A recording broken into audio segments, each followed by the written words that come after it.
السلام عليكم ورحمة الله وبركاته. إن الحمد لله نحمده ونستعينه ونستغفره ونعوذ بالله من شرور أنفسنا ومن سيئات أعمالنا. من يهده الله فلا مضل له ومن يضلل فلا هادي له. وأشهد أن لا إله إلا الله وحده لا شريك له وأشهد أن محمدا عبده ورسوله صلى الله تعالى عليه وعلى آله وصحبه وسلم تسليما كثيرا. أما بعد، فقد قال الإمام البخاري رحمه الله تعالى: باب ما قيل في ذي الوجهين. قال حدثنا عمر بن حفص قال حدثنا أبي قال حدثنا الأعمش قال حدثنا أبو صالح عن أبي هريرة رضي الله عنه قال قال النبي صلى الله عليه وسلم: تجد من شرار الناس يوم القيامة عند الله ذا الوجهين الذي يأتي هؤلاء بوجه وهؤلاء بوجه। সম্মানিত ভাতৃমণ্ডলী, আল্লাহ রাব্বুল আলামিনের প্রশংসা এবং প্রিয় নবী সাল্লাল্লাহু আলাইহি সাল্লামের উপর অসংখ্য সালাত ও সালামের পর আজ মঙ্গলবার 17 রজব 1447 হিজরি মোতাবেক 6 জানুয়ারি 2026 আমাদের ধারাবাহিক আলোচনা সহিহুল বুখারীর আচার ব্যবহার পর্ব নম্বর 12। ইমাম বুখারী রাহিমাহুল্লাহর এই পর্বের অধ্যায় নম্বর 52 বলছেন, এতে একটি হাদিস নিয়ে এসে তার অধ্যায় বাবু মা কিলা ফি যিল ওয়াজহাইন। এই অধ্যায় হচ্ছে যা কিছু বলা হয়েছে, অর্থাৎ রাসূলুল্লাহ সাল্লাল্লাহু আলাইহি সাল্লামের হাদিসে যা বলা হয়েছে, শরীয়তে যা বলা হয়েছে দুমুখী মানুষ সম্পর্কে। দুমুখী মানুষ বা দুমুখা মানুষ বুঝেন তো?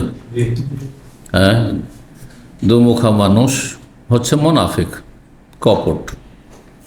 কারণ মুনাফিকের ভিতরে এক আর বাইরে এক। জি, তো দুমুখা মানুষ ঠিক ওই রকম। জি, এক জায়গায় একরকম কথা আর এক জায়গায় আর এক রকম কথা, দুটোই তো আর ঠিক না। যেখানে যেমন সেখানে তেমন। আপনার কাছে এসে আপনার চাটুকারিতার জন্য আপনার মতো, আপনাকে খুশি করার মতো কথা বলল, হ্যাঁ, আর আরেকজনের কাছে গিয়ে হ্যাঁ তার মতো কথা বলল। তো যারা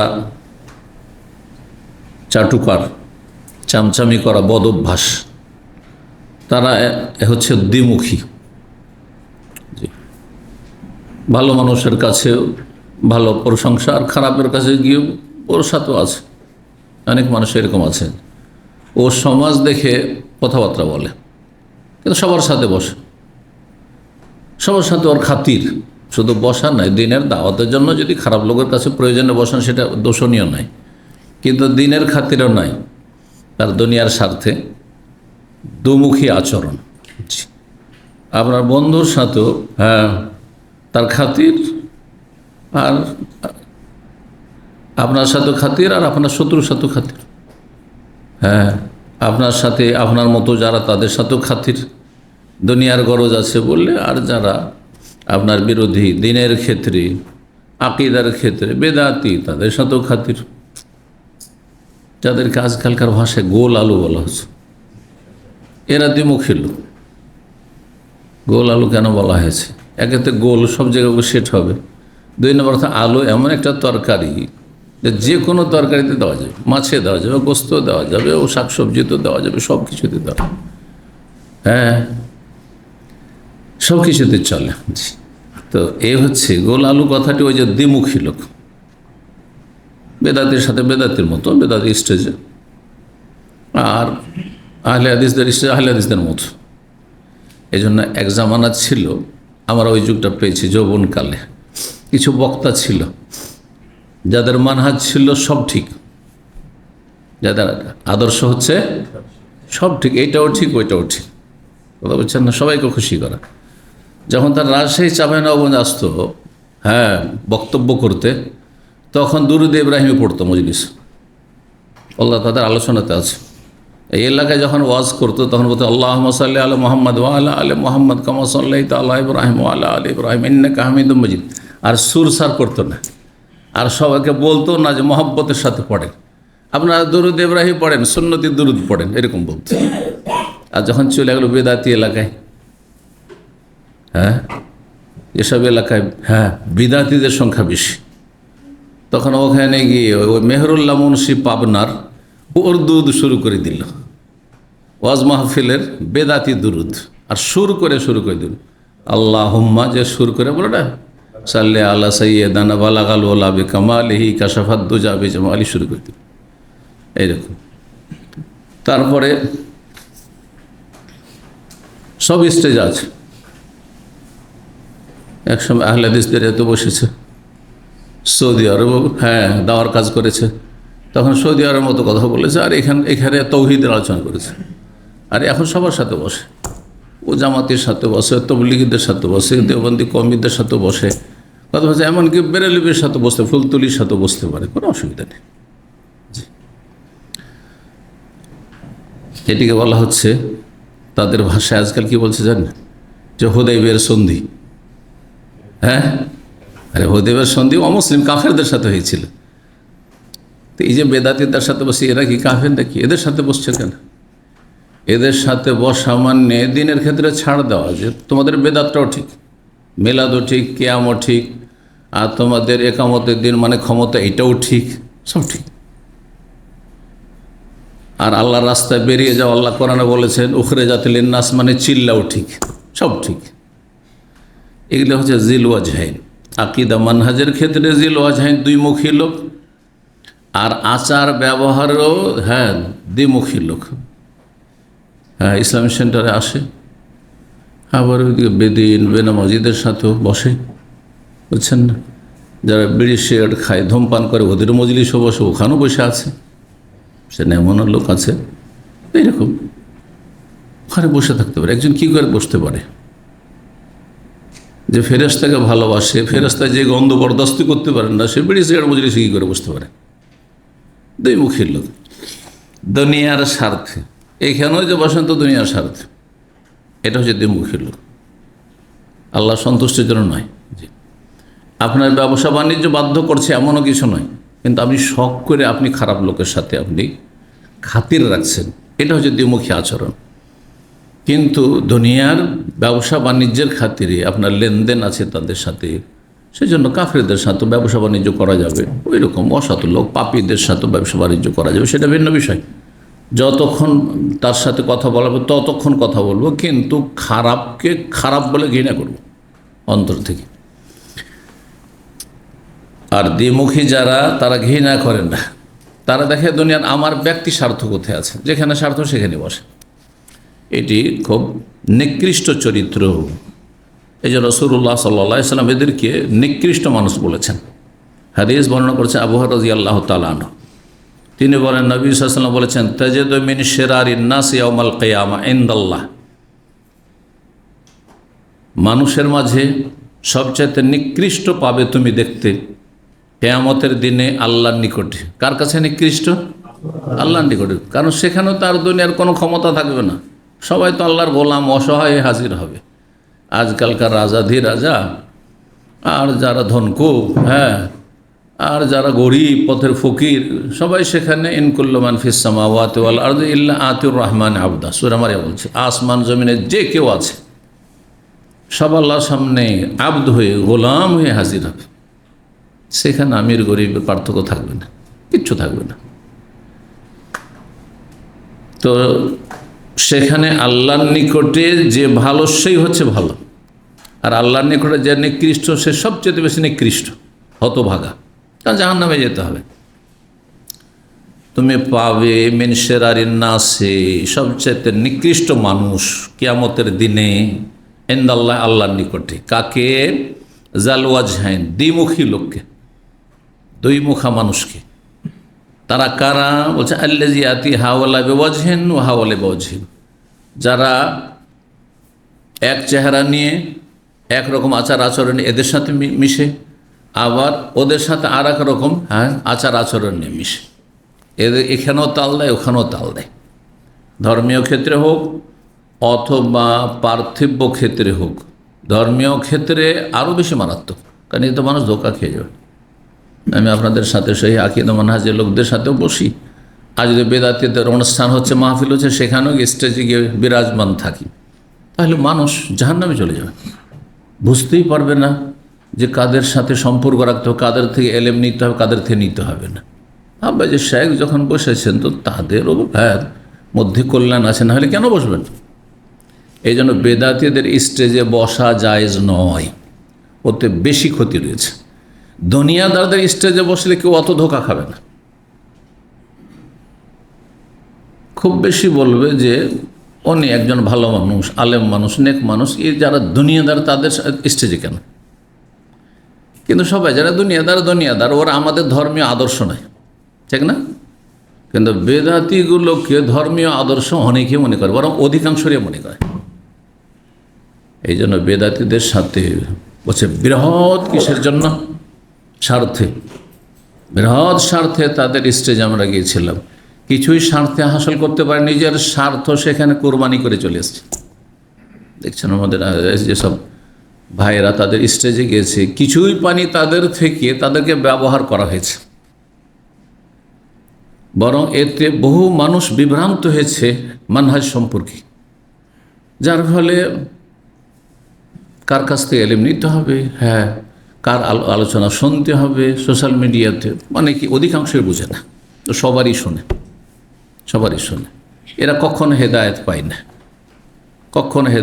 না, যারা সবার শুনবে। কারণ আপনার যোগ্যতা নেই যে সবার শোনার পরে জাস্টিফাই করবেন যে এতটুকু নেব, এতটুকু নেওয়া যাবে না। ওইটা তো আমাদের মতো লোকদের আছে। আমরা তাদের যদি প্রয়োজন মনে করি যে তাদের বাতিলের অসারতা প্রমাণ করার জন্য, খণ্ডনের জন্য শুনবো বা পড়বো, তাহলে ঠিক আছে। বেদাতি বই আমরা কখনো কখনো হাইলাইট করে রাখি তাদের গুমরাহিগুলো, আর পড়ি, কারণ এগুলো আপনাদের সামনে খুলে খুলে বর্ণনা করতে হবে। কিন্তু আপনার জন্য জায়েজ নয়, সাধারণ মানুষের জায়েজ নাই। আপনি কোন দাওয়ার কাজ করেন যে আপনি তাদের খণ্ডনের জন্য পড়ছেন? বলছেন আমি ভালোটা নেব, মন্দটা নেব না, বুঝতেই পারবেন না কোনটা ভালো কোনটা মন্দ। লিখনের ক্ষেত্রেও বলছি আর বক্তব্যের ক্ষেত্রেও বলছি। এই জন্য আজকালকার সোশ্যাল মিডিয়াতে সব রকম লোকের আলোচনা শুনবেন না।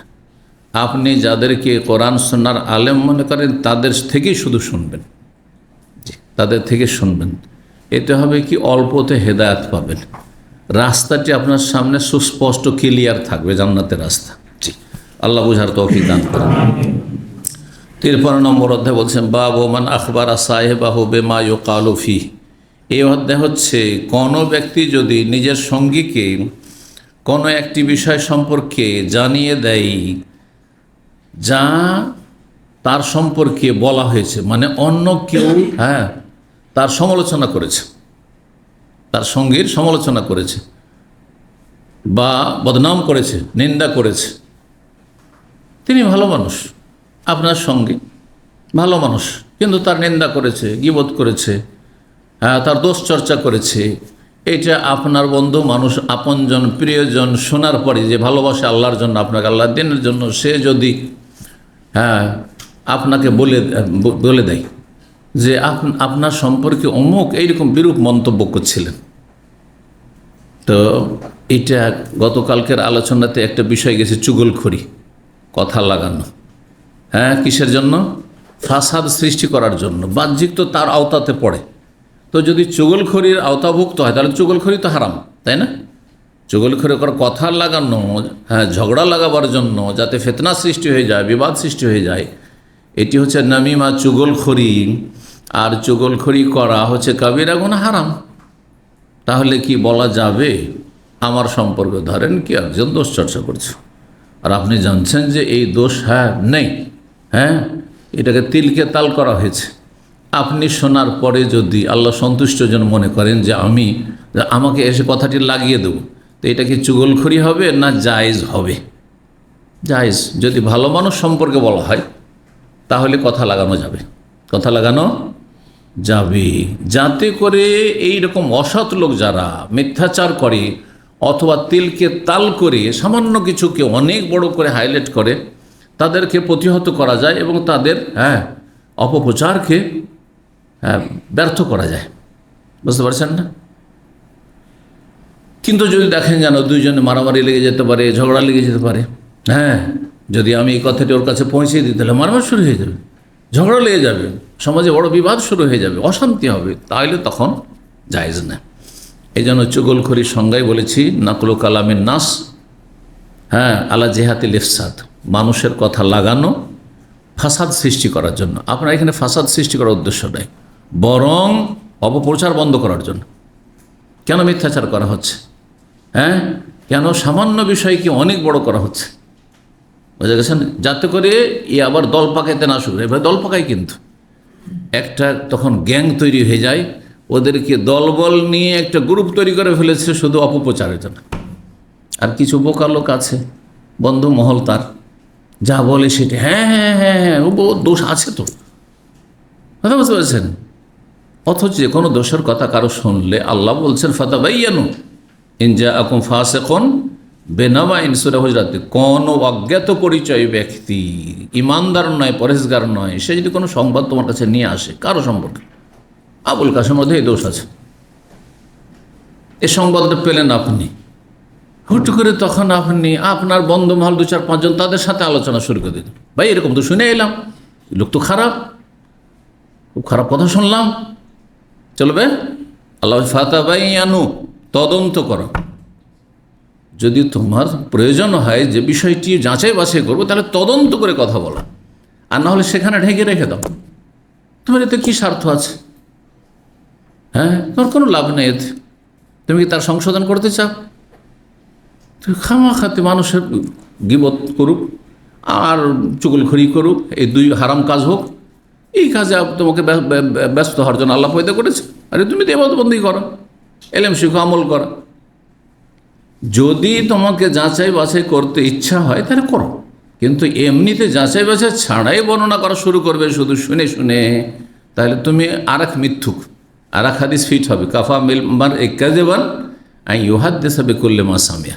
মানুষের মিথ্যাবাদী হওয়ার জন্য, মিথ্যুক হওয়ার জন্য এতটা যথেষ্ট, যা শুনলো তাই বয়ান করে দিল, যা শুনলে তা বলে দিলেন। ভাই শুনলাম তো খুব খারাপ কথা রে ভাই, কেন শুনলে না বয়ান করে দিতে হবে? আপনি যদি মনে করেন যে না বিষয়টি আমি জানবো তাহলে জানেন, আর না হলে আপনার এতে গরজ নেই, না একটা টাকা ইনকাম আছে, না একটা নেকি আছে, পরের ম্যাটার, পরের বিষয় ছেড়ে দেন, ওখানে নীরব হয়ে যান, সবচেয়ে ভালো। তো এখানে বিশেষ অবস্থায় চুগলখড়ির আওতাতে পড়লেও সেটা ফিতনা ফাসাদের জন্য নয়, বরং ভালো মানুষের মান ইজ্জত রক্ষা করার জন্য, ভালো মানুষকে শত্রু সম্পর্কে ওয়াকিফাল করানোর জন্য। এটা আর একটা উদ্দেশ্য থাকে। ধরেন আমার চারপাশে ঘুরছে সবসময়, আর আমি তাদের খুব মনে করছি আন্তরিক ইসলামী সেন্টারের, হিতাকাঙ্ক্ষী মনে করছি, যথেষ্ট সময় দিচ্ছে, কিন্তু আপনি তাদের কাছে আপনি কোনো এমন খারাপ কথা শুনে ইসলামী সেন্টার সম্পর্কে অথবা আমার সম্পর্কে, আমি জানছি যে লোকগুলো তো ভালো, কারণ সবসময় এরা সময় দিচ্ছে, মুখলেস মানুষ, সব দার্সে আসছে, আপনি খারাপ কথা শুনেছেন, তখন আমাকে জানিয়ে দেওয়াটা উচিত হবে, যাতে করে যারা বিদ্বেষী তাদেরকে আমরা চিনতে পারি, সতর্ক হয়ে তাদের থেকে। কথা বোঝা গেছে না? কারণ অনেক সময় তাদের কাছে আভ্যন্তরীণ কিছু কথা বলে দিলাম, আর এরা অসৎ, আমানত রক্ষা করলো না, খেয়ানতকারী, যেহেতু তারা হিতাকাঙ্ক্ষী, দরদি নয়, বুঝতে পারছেন না? এটা উদ্দেশ্য থাকে। নবী করিম সাল্লাল্লাহু আলাইহি সাল্লাম সম্পর্কে, বিশিষ্ট প্রবীণ সাহাবায়ে কেরাম সম্পর্কে মুনাফিকরা যেসব সমালোচনা করত, সাহাবী শোনার পরে নবীর কাছে পৌঁছাতেন না? পৌঁছে দিতেন। সূরা মুনাফিকুন আছে, সূরা মুনাফিকুনের শানে নজুল রয়েছে যে তারা ওই তবুকের সফরে ছিল মুনাফিকরা সাহাবায়ে কেরামদের সাথে, আর তারপরে সাহাবায়ে কেরাম সম্পর্কে মন্তব্য করলো, বিরূপ মন্তব্য, যে এরা পেটুক, নাউজুবিল্লাহ, এরা পেট পুরে খাওয়া দাওয়া খুব পছন্দ করে, পেট পূজারি, নাউজুবিল্লাহ। যদি সাহাবী সম্পর্কে বলে পেট পূজারি, এরা কত খারাপ লোক। এখন এই কথাটি যদি সেখানে না বললে ঝামেলা হবে, দ্বন্দ্ব হবে, না বলবো না, থাক, চলবে? তাহলে তো শত্রু চেনা যাবে না যে কে শত্রু। তাহলে শত্রুকে চিহ্নিত করার জন্য নবী সাল্লাল্লাহু আলাইহি ওয়াসাল্লামের কাছে পৌঁছে দিলেন যায়েদ বিন আরকাম রাদিয়াল্লাহু তাআলা যে এইরকম বলছে। তারপরে এই মুনাফিক ইবনে উবাই মুনাফিক বলছে লা ইরজান ইলাল মাদিনাতি লা ইখরিজান্নাল আ'আজ্জু মিনহাল আযাল। আল্লাহ কোরআনে তার কথা বর্ণনা করেছেন আচ্ছা, ফিরে যাই মদিনা। যাওয়ার পরে এই যে মুহাজিরগুলো মক্কা থেকে এসে পেটুকগুলো সবগুলিকে মদিনা থেকে তাড়াবো। মানে এই কথাটা যদি না পৌঁছানো হয় নবী সাল্লাল্লাহু আলাইহি ওয়াসাল্লামের কাছে, তাহলে ভিতর ভিতর ষড়যন্ত্র করবে। হ্যাঁ, রাসূলুল্লাহ সাল্লাল্লাহু আলাইহি ওয়াসাল্লামের বিরুদ্ধে আর সাহাবায়ে কেরামদের বিরুদ্ধে, মুহাজিরিনদের বিরুদ্ধে, তাই না? তো বিশেষ পরিস্থিতিতে আপনাকে জানিয়ে দিতে হবে যে এরা শত্রু, আপনি বন্ধু মনে করছেন। কারণ আপনার আব্বা খুব খাতির রাখছে এখনো একজন গ্রামবাসীর সাথে, আপনার মা খুব খাতির রাখছে, আর আপনি শুনেছেন যে আপনার পরিবার সম্পর্কে তাদের বিরূপ মন্তব্য, তারা জানেন না, সাদাসিধা মানুষ, তাহলে অবশ্যই সতর্ক করতে হবে বাপ মাকে, এদের থেকে সতর্ক সাবধান, এরা এই ধরনের কথাবার্তা বলেছে আপনার সম্পর্কে। কিন্তু যদি দেখা যায় না মারামারি শুরু হয়ে যাবে, হ্যাঁ, দুই দলের, না, তখন ফিতনা ফাসাদ হইতে দেবেন না, এমন কিছু করবে না যেটাতে ফিতনা ফাসাদ হয়।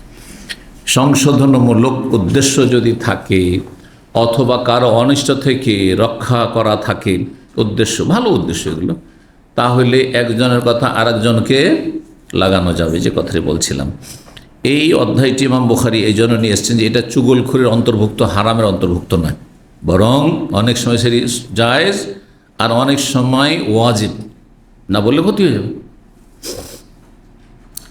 6059 নম্বর হাদিস বর্ণনা করেছেন ইমাম মাসউদ রাদিয়াল্লাহু তাআলা আনহু। তিনি বলেন, কাসামা রাসূলুল্লাহ সাল্লাল্লাহু আলাইহি ওয়াসাল্লাম কিসমাতান, রাসূলুল্লাহ সাল্লাল্লাহু আলাইহি ওয়াসাল্লাম একদিন ধন সম্পদ ভাগ বন্টন করলেন, সাহাবায়ে কেরামদেরকে গনিমতের ধন সম্পদ বাইতুল মালের ভাগ বন্টন করে দিলেন।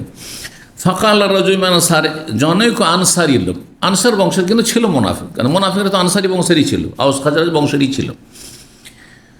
জনৈক আনসারী লোক বলে, ওয়াল্লাহি মা আরাদা মুহাম্মাদুন বিহাযা ওয়াজহাল্লাহ, কখনো একজন মুমিন আনসারী হোক আর মুহাজির যদি খাঁটি মুমিন, কখনো মোহাম্মদ বলবে না সাল্লাল্লাহু আলাইহি ওয়াসাল্লাম, কি বলে রাসূলুল্লাহ বলে, তাই না?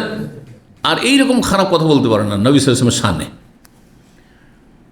কি বলেছিল সেই ব্যক্তি মুনাফিক, আল্লাহর কসম করে বলছি, আমরা এরা কসম করতো আল্লাহর, যে আল্লাহর কসম করলে যে ভালো মানুষ হয়ে যায় এটা নয়, কথাই কথাই শুধু কসম কসম, হ্যাঁ, না, এটা ভালো লক্ষণ নয়। জি, ওয়াল্লাহি আল্লাহর কসম করে বলছে, মা আরাদা মুহাম্মাদুন, মুহাম্মদ সাল্লাল্লাহু আলাইহি সাল্লাম এই ভাগ বন্টন দিয়ে আল্লাহর সন্তুষ্টি উদ্দেশ্য করেননি, মানে আল্লাহকে রাজি করা তার উদ্দেশ্য নয়, দুনিয়ার স্বার্থে এটা করেছেন, স্বজন প্রীতি করেছেন, নাউযুবিল্লাহ।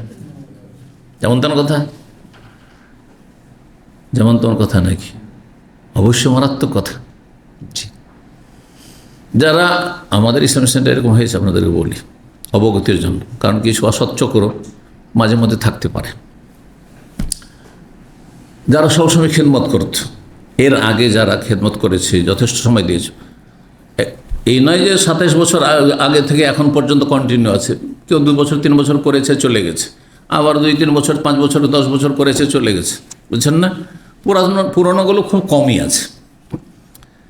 তো যে কোনো একটা সময় ছিল, যে সময় যারা কাছাকাছি সবসময় বেশি বেশি সময় দিত, তাদের সম্পর্কে তুই একজন ভাই, তাদের কি ধারণা ছিল বা কীরকম মন্তব্য করতো, বিরূপ মন্তব্য, এরা শাইখের কাছে গিয়ে চামচামি করে, এই ভাষাগুলো ব্যবহার করেছে। তাহলে আপনি শুনছেন এই কথাগুলি, যদি আমাদের সতর্ক না করেন, তাহলে কী করে চিনব যে কে দোস্ত আর কে দুশমন? তার সাথে শত্রুতা রাখার জন্য নয়, তাদের থেকে সতর্ক সাবধান হওয়ার জন্য। অথচ আমি বিষয়টি সব সময় ক্লিয়ার করি, আপনি হ্যাঁ কাছাকাছি হতে চান, সময় দেন বেশি, প্রতিদিন আসেন, মাগরিবে চলে আসেন, হ্যাঁ আসরে চলে আসেন, সকালবেলা আসেন, আসা জরুরি না। আপনি বলেন যে আমি কি খেদমত করতে পারি, আমার কাছে সময় আছে, ফ্রি আছি, আপনি আসবেন না, ঘরে বসে থাকবেন, তার সে আসবে, আলোচনা শুরু হওয়ার পরে ঢুকবেন আর বললেন যে আমাকে যেন বেশি ভালোবাসা হয়, আমাকে যেন 1 নম্বরে স্থিরে রাখা, এটা হবে? বোঝার চেষ্টা করি বিষয়টি, ক্লিয়ার কথাবার্তা বলছি। তো থাকবে কিছু, ধানে কিছু চিটা থাকবে, জমিতে কিছু ফসলের সাথে আগাছা থাকবেই, কিন্তু যেন কম থাকে, বেশি নয়, বেশি হইলে সমস্যা, আর সামান্য থাক, ওগুলোতে কোনো পরোয়া নেই, সামান্য থাকবেই। তো এই বিরূপ মন্তব্য যখন করলো, ইবনে মাসউদ বলছেন, ফাতাই তো রাসূলুল্লাহ সাল্লাল্লাহু আলাইহি ওয়াসাল্লাম, ইবনে মাসউদের ঘটনা, ইবনে মাসউদ নিজেই শুনছেন এই কথা, যে নবী সাল্লাল্লাহু আলাইহি সাল্লাম যে ভাগটা করলেন না, এটা আল্লাহ সন্তুষ্টির জন্য না, এই ভাগটা করা ঠিক হলো না। আউযুবিল্লাহ, ফাখবারতুহু, নবী সাল্লাল্লাহু আলাইহি ওয়াসাল্লামের কাছে এসে আমি জানিয়ে দিলাম যে এইরকম কথা বলছে অমুক ব্যক্তি। ফাতাম্মা আরা ওয়াজহুহু, রাসূলুল্লাহ সাল্লাল্লাহু আলাইহি ওয়াসাল্লাম চেহারা মোবারক সাথে সাথে মলিন হয়ে গেল, পরিবর্তন হয়ে গেল। মানুষ যখন একটু রাগান্বিত হয় চেহারা একটু কি হয়, পরিবর্তন হয়ে যায়, চেহারার রং পরিবর্তন হয়ে যায়। তারপরে আপনার একটু চলাফেরা পরিবর্তন হয়ে যায়। চেহারা দেখলে বোঝা যায় যে হাসি মুখে আছেন না রেগে আছেন, বোঝা যায় মানুষের হঠাৎ করে একটা পরিবর্তন। ওয়াকালা, নবী সাল্লাল্লাহু আলাইহি সাল্লাম কি রিয়াক্ট করলেন আজকালকার মতো, আচ্ছা ঠিক আছে ওকে দেখব, আচ্ছা আসুক এক্ষুনি ওকে শাসন করব, ওই অপমান করব না, তাহলে ফেতরা লাগাইতে দেবেন না। কিন্তু নবী সাল্লাল্লাহু আলাইহি সাল্লাম তা হালকা বিষয় নেই, তিনি হচ্ছেন আমাদের উত্তম আদর্শ। তা আমাদের কাছে যদি এইরকম কারো সম্পর্কে আসে, নাম ধরে আসে, কোনো দোষের কথা নয় যে আমি এত হালকা হয়ে যাব, হ্যাঁ উত্তেজিত হয়ে যাব, এটা ভালো স্বভাব নয়। কিন্তু আমাকে হিকমার সাথে এটাকে কী করতে হবে, ট্যাকল দিতে হবে। হ্যাঁ, যে এইরকম লোকেরা যেন এই ধরনের সুযোগ না পায়, অথবা এদের থেকে একটু সতর্ক সাবধান। ওকাল, কি বললেন রাসূলুল্লাহ সাল্লাল্লাহু আলাইহি ওয়াসাল্লাম, নিজেকে সান্ত্বনা দেওয়ার জন্য, নিজেকে সান্ত্বনা দেওয়ার জন্য ভালো কথা বলা, এটিও ভালো। আপনাকে আমাকে ওয়াজ করার মতো কেউ নেই, আমি নিজেকে ওয়াজ করার জন্য নিজে একটা আয়াত পড়লাম, হ্যাঁ একটা হাদিস পড়লাম, অথবা তার তর্জমাটা নিজে আবৃত্তি করলাম, এতে কিন্তু একটা সান্ত্বনা আছে, বুঝছেন না? সবসময় আপনাকে কেউ বুঝাবে এটা হয় না, আপনাকে নিজেকে বুঝাইতে হবে। কোরআনে কারীমের আয়াত দিয়ে, হাদিস দিয়ে, অথবা জ্ঞানী মানুষদের কথা দিয়ে। জ্ঞানী মানুষদের কথা দিয়ে, অনেক সময় কোরআন হাদিসের কথা আপনি জানেন না, হয়তো সাধারণ মানুষরা জানেন না, কিন্তু জ্ঞানী গণীদের কথা জানেন। আমার যখন 10 বছর বয়স, তখন আমার নানা বাড়িতে আমি লেখাপড়া করতাম। তো আমার মামারা খুব শান্ত, আপন মামারা, চাচাতো মামারা একটু উচ্ছৃঙ্খল। তো একটুতেই সীমা লঙ্ঘন করতো, কোনো জমি জায়গা নিয়ে সামান্য একটু হইলেই সীমা লঙ্ঘন বাড়াবাড়ি করতো। একবার মারামারির মতো উপক্রম হয়ে যেত। জমি জায়গা যথেষ্ট সবারই ছিল। তো আমার নানা মামাদেরকে বুঝাইতেন, মনে আছে সেই কালের কথা, তো রেকর্ড হয়ে আছে একবারে। তো তখন থেকে মুখস্থ করেছি এই বাক্যটি। আমার নানা রাহিমাহুল্লাহ কোরআন হাদিস জানতেন, সাধারণ মানুষ, একজন গৃহস্থ মানুষ। তো ছেলেদেরকে বোঝাচ্ছে যে তোরা মারামারি করতে যাবি না, ধৈর্যের গুণ ভালো, লোকে বলে ঢিলা, এটা গ্রাম্য কথা। ধৈর্যের গুণ মানে উপকারিতা ভালো, কিন্তু লোকে যখন দেখবে যে মার খাওয়া ধৈর্য ধরে নিল, বলছে লোকটা কি কাপুরুষ রে, মানে আমি ঢিলা লোক, একেবারে কাপুরুষ, মার খেয়ে লাত খেতে এলো, মারতে এলো, এত গাল দিল, কিছুই বললো না। আপনাকে মানুষ কাপুরুষ বলবে, এতে আপনাকে বিচলিত হইতে হবে না, কিন্তু এর গুণটা ভালো। মারামারি হলো না, খুনের ঘটনা হলো না। পক্ষান্তরে আর একটা গোত্র ছিল, তাদের সাথে এরকম জমি জায়গা সামান্য একটু আইল নিয়ে লড়াই শুরু হলো, মানে ঝগড়া শুরু হলো। ঝগড়া হইতে হইতে একদিক ওলা লাঠি নিয়ে এসে দিল মেরে, আর একদিন অস্ত্র এসে দিল আঘাত করে, চোখের সামনে মার্ডার হয়ে গেল। বলছিলাম এই ঘটনা, চোখের সামনে একটি মার্ডার আমি এরকম দেখেছি, সামান্য জমি জায়গা নেই। বুঝতে পেরেছেন? কারণ দুই পক্ষ ধৈর্য ধরছে না, স্বাভাবিক হবে এরকম দুর্ঘটনা। অথচ যারা কোরআন হাদিস জানে তাদের জন্য এই প্রবাদটির কোনো প্রয়োজন নেই। ইন্নাল্লাহ মা'আস সাবিরিন ওয়াল্লাহু ইউহিব্বুস সাবিরিন, ধৈর্যশীলকে আল্লাহ ভালোবাসেন, ধৈর্যশীলদের সাথে আছেন। ধৈর্যশীলদেরকে আল্লাহ পূর্ণ মাত্রায় কিয়ামতের দিনে বদলা দেবেন। ইন্নামা ইউওয়াফাস সাবিরুনা আজরাহুম বিগাইরি হিসাব, বহু আয়াত ধৈর্যের সবরের ফজিলতে আছে, ঠিক না? মার খেতে হয়ে গেলেন আপনি, এটা অনেক ভালো। মারামারি চাইতে দুই পক্ষ থেকে মারামারি হলে এটা মার্ডার হয়ে যেতে পারে। তো অনেক সময় রাস্তাঘাটে আপনারা অনেকে ধৈর্য ধরতে চান না, না নিজেকে কন্ট্রোল করতে শিখুন। আমাদের একজন দিনী ভাই ইসলামী সেন্টার আসতো, লিমুজিন ট্যাক্সি চালাইতো, জুমার দিনে সকালবেলা এইখানে আপনার যে আপনার আছে না কুফা ব্রোস্টেড, আপনার ওই যে আপনার যেটাকে বলা হচ্ছে টেলিমনের অপোজিটে ওই সাইডটায়, ওখানে সকাল সকাল একজন প্যাসেঞ্জার আগে ধরেছে ওই আমাদের বাংলাদেশি ভাই। তখন আর একজন মেসরি এসে ওর কাছ থেকে প্যাসেঞ্জারকে ট্রেনে কেড়ে নিয়ে নিজের গাড়িতে উঠিয়ে নিল। যখন উঠিয়ে নিল, যাওয়ার পর ওর গাড়ির কাছে দাঁড়িয়ে গেল, গাড়ি নিয়ে এগোতে দিবেন না, বলছে যে এটা তো আমার প্যাসেঞ্জার, আমি তুই নিলি কেন? তখন সে একেবারে মারামারি, মানে এমন মারামারি এই মারেনি, ভালোই মার খেতে হইল, বাংলাদেশি ভাইকে ভালোই মার খেতে হইল। লাভটা কী হলো? কিছু লাভ হলো না। শেষে কেসে গিয়ে কিছুই হলো না, কিছুই পেল না। এগুলো সাধারণ মারামারি কেস। হ্যাঁ, রক্ত না ঝরলে মার খেয়ে কিছু, এমন কোনো কেস কিছুই হলো না। লাভটা কী হলো? মার খেলেন, প্যাসেঞ্জারটা পেলেন না, অথচ ততক্ষণে ওই প্যাসেঞ্জার ছেড়ে দিলে হইতে পারে আল্লাহ আপনার জন্য 10 টাকার প্যাসেঞ্জার ছেড়ে দিল, 50 টাকার প্যাসেঞ্জার দিতে পারে। আমাকে বহু ভাইয়েরা এরকম, ট্যাক্সিওয়ালার একসময় খুব বেশি আমাদের সেন্টারে আসতো, বুঝে শেখ আজকে একটা দিনের কাজে ছিলাম, তো চিন্তা করলাম যে এই দিনের কাজটা করি। তো প্যাসেঞ্জার চলে এসেছিল, সেই সময় পেয়ে গেলাম 10 টাকার প্যাসেঞ্জার ছেড়ে দিলাম, 10 টাকার প্যাসেঞ্জার ছেড়ে দিলাম। আর ছাড়ার পরে দিনের কাজটা ইসলামিক সেন্টার স্বার্থে কাজটা করে এলাম। আর আসার পরে হঠাৎ করে এয়ারপোর্টের একটা 60 রিয়ালের প্যাসেঞ্জার পেয়ে গেল।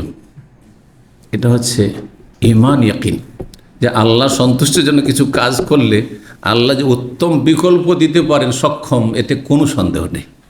কিন্তু আপনার ঈমানটা মজবুত হইতে হবে, যে আপনি ভালো কাজে আপনার সময়টা ব্যয় করেছেন কিনা, নিয়তটা আপনার ভালো ছিল কিনা। আল্লাহ বোঝার তৌফিক দান করুন। এক কথায় ধৈর্য ধারণ করবেন। কি বলছেন রাসূলুল্লাহ সাল্লাল্লাহু আলাইহি ওয়াসাল্লাম? রাহিমাল্লাহ মূসা, আল্লাহ রাব্বুল আলামিন মূসা আলাইহিস সালামের ওপর রহম করুন। তার ইতিহাস তুলে ধরছেন সংক্ষেপে। লাকাদ উযিয়া বিআকসারা মিন হাযা, আমাকে যে আজকে কষ্ট দেওয়া হয়েছে এই কথা বলে, তার চাইতে বেশি তাকে কষ্ট দেওয়া হয়েছে। বনি ইসরাইল ইহুদিরা এর চাইতে বেশি কষ্ট দিয়েছে মূসা আলাইহিস সালামকে। ফাসাওয়ারা, কিন্তু তিনি কি করেছেন? সবর করেছেন, ধৈর্য ধারণ করেছেন। আমিও ধৈর্য ধারণ করছি। হ্যাঁ, প্রতিক্রিয়া দেখাচ্ছে না। এই কেন বললে এই কথা যে আমি ন্যায় বিচার করি না, আমি দুনিয়ার সাথে স্বজন প্রীতি করি না? কখনো নবী সাল্লাল্লাহু আলাইহি ওয়াসাল্লাম করতে যাননি। বা নবী সাল্লাল্লাহু আলাইহি ওয়াসাল্লামকে সাহাবীর এসে বলেছেন, ওমর বলেছেন, ইয়া রাসূলুল্লাহ, মুনাফিক এই ধরনের কথা বলেছে, বিভিন্ন সময় হয়েছে। এক্ষুনি আমাকে অনুমতি দেন, দানি আদরে বা কাহাজাল মুনাফিক, একটু আমাকে আপনি পারমিশন দেন, এ মুনাফিকের গর্দন উড়িয়ে দিচ্ছি আমি এক্ষুনি গিয়ে। বুঝছেন? ইবনে উবাই মুনাফিকের ছেলে আব্দুল্লাহ, তিনি বিশিষ্ট সাহাবী ছিলেন, বিশিষ্ট সাহাবী, এই সবচেয়ে বড় মুনাফিকের ছেলে, আবার বিশিষ্ট সাহাবী, পরেশগার সাহাবী আব্দুল্লাহ বিন উবাই। তিনি একটা গুজব শুনতে পেলেন যে নবী সাল্লাল্লাহু আলাইহি ওয়াসাল্লাম নাকি আমার বাপকে হত্যা করার হুকুম দিয়ে দিয়েছেন। তো যে কোনো সাহাবী হত্যা করে দিতে পারে। চলে আসলেন রাসূলের কাছে, এসে কি না আমার বাপকে হত্যা করতে পারবে না নাকি? জাতীয়তা, এর নাম জাতীয়তা, যে আমার বাপ ও কাফের হইল আমার কাছে। না না না না, ইসলামে এই সুযোগ নাই। গতকালকে জাতীয়তা সমাজ যথেষ্ট বলেছি। কি বলে, ইয়া রাসূলুল্লাহ, শুনলাম নাকি আমার আব্বাকে হত্যার আপনি নির্দেশ দিয়েছেন, যদি দেন তাহলে আর কাউকে দেন না, ওইটা আমাকেই দেন। কারণ আমি যদি হত্যা করি তাহলে রিয়াকশন দেখাবার কেউ নেই, কিন্তু অন্য কেউ যদি হত্যা করে দেয়, তো যতই আমি হয়তো চেষ্টা করি, বাপের মায়া হিসাবে যখনই আমার বাপের খুনিকে দেখবো একটু মনটা খারাপ হবে যে তোর হাতে আমার বাপ খুন হয়েছে, ঠিক না?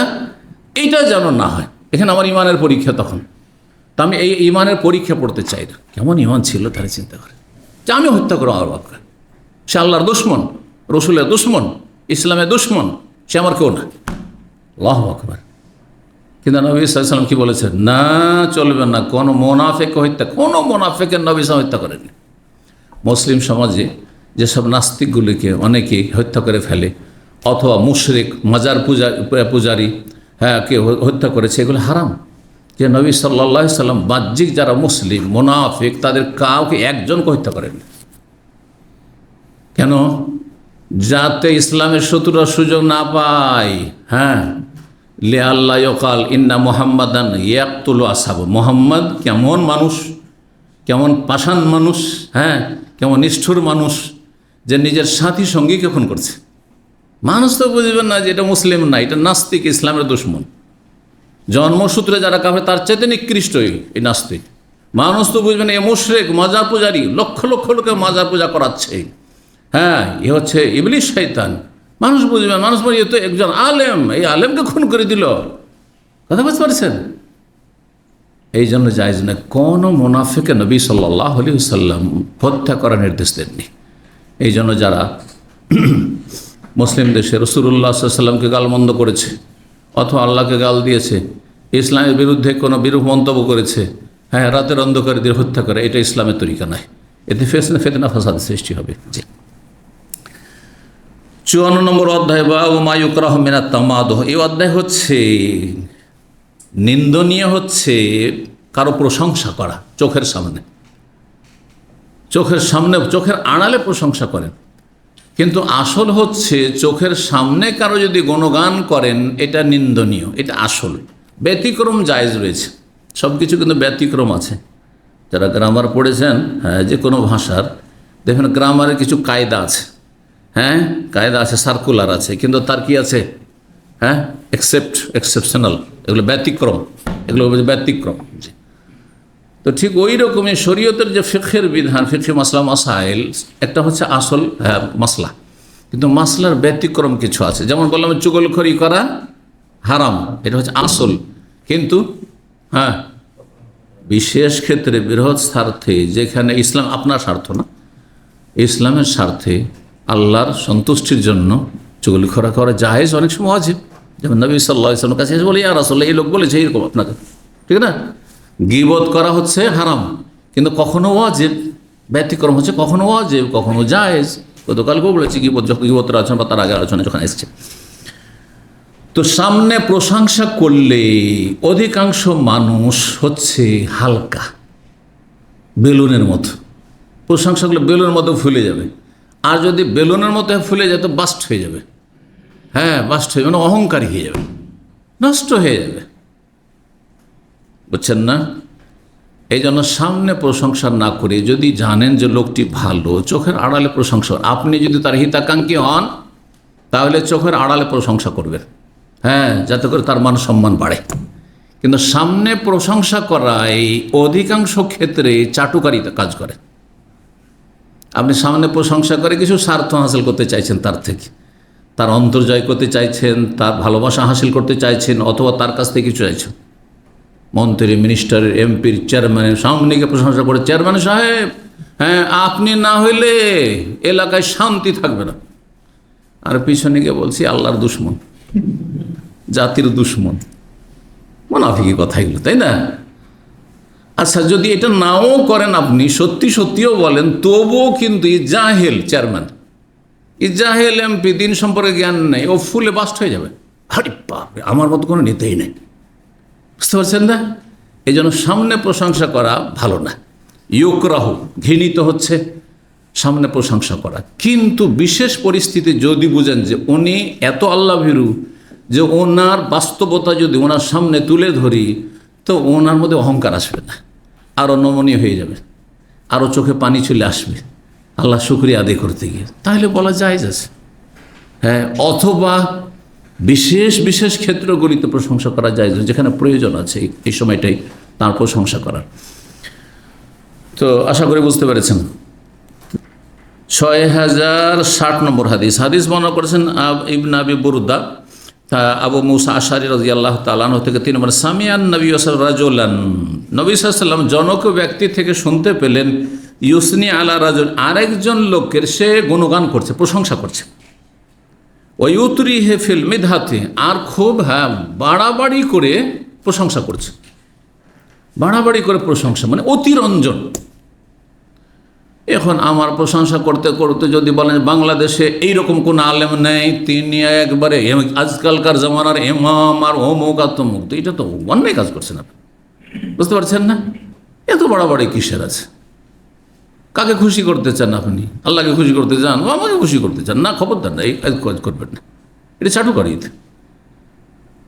এমন কিছু করবেন না যেটা অতিরঞ্জন থাকে, এটাও জায়েজ নয়। আর যদি বাস্তবটাই তুলে অতিরঞ্জন বাড়াবাড়িও করলেন না, কিন্তু সেখানেও ফিতনার কারণ হইতে পারে, তাহলে করবেন না। এখন আপনাদের মতো সাধারণ মানুষ, তাদের সামনে যদি বলা হয়, ভাই ইসলামী সেন্টারে মেলা লোক দেখলাম, কিন্তু আপনার মতো ভালো মানুষ কাউকে পেলাম না, ও তো সাথে সাথে ভুলে গেছে, সাথে সাথে ভুলে গেছে, আমার মতো কোনো মানুষই নেই এখানে, বুঝছেন না?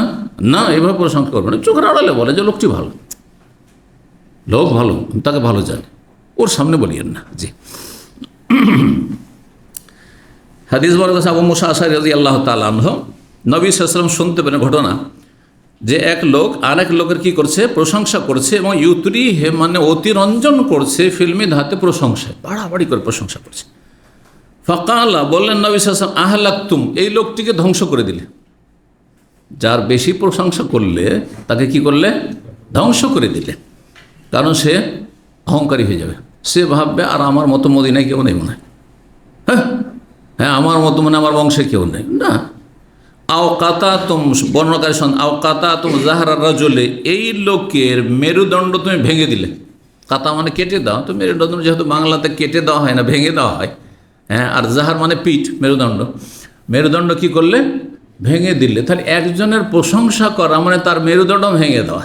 হ্যাঁ, তার ইমানের মেরুদণ্ড ভেঙে দিলেন, তার মধ্যে অহংকার চলে আসলে গেল সে।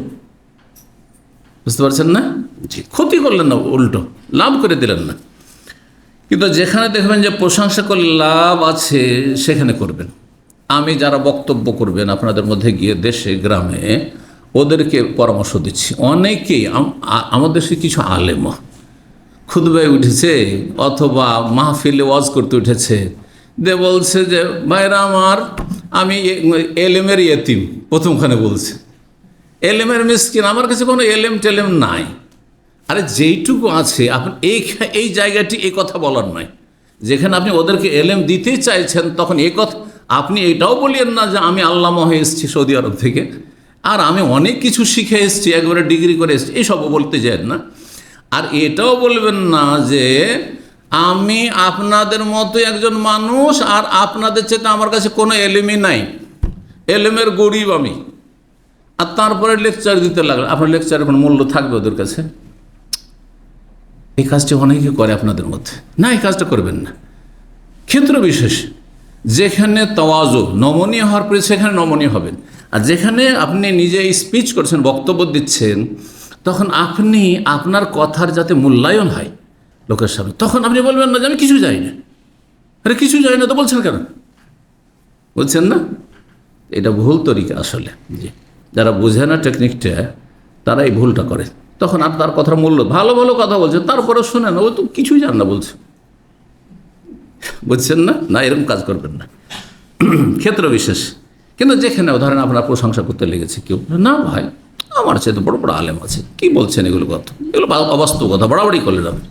তখন বলেন আপনি মাথায় বাড়ি দেন, আপনি তাও বাড়াবাড়ি করছেন আপনি।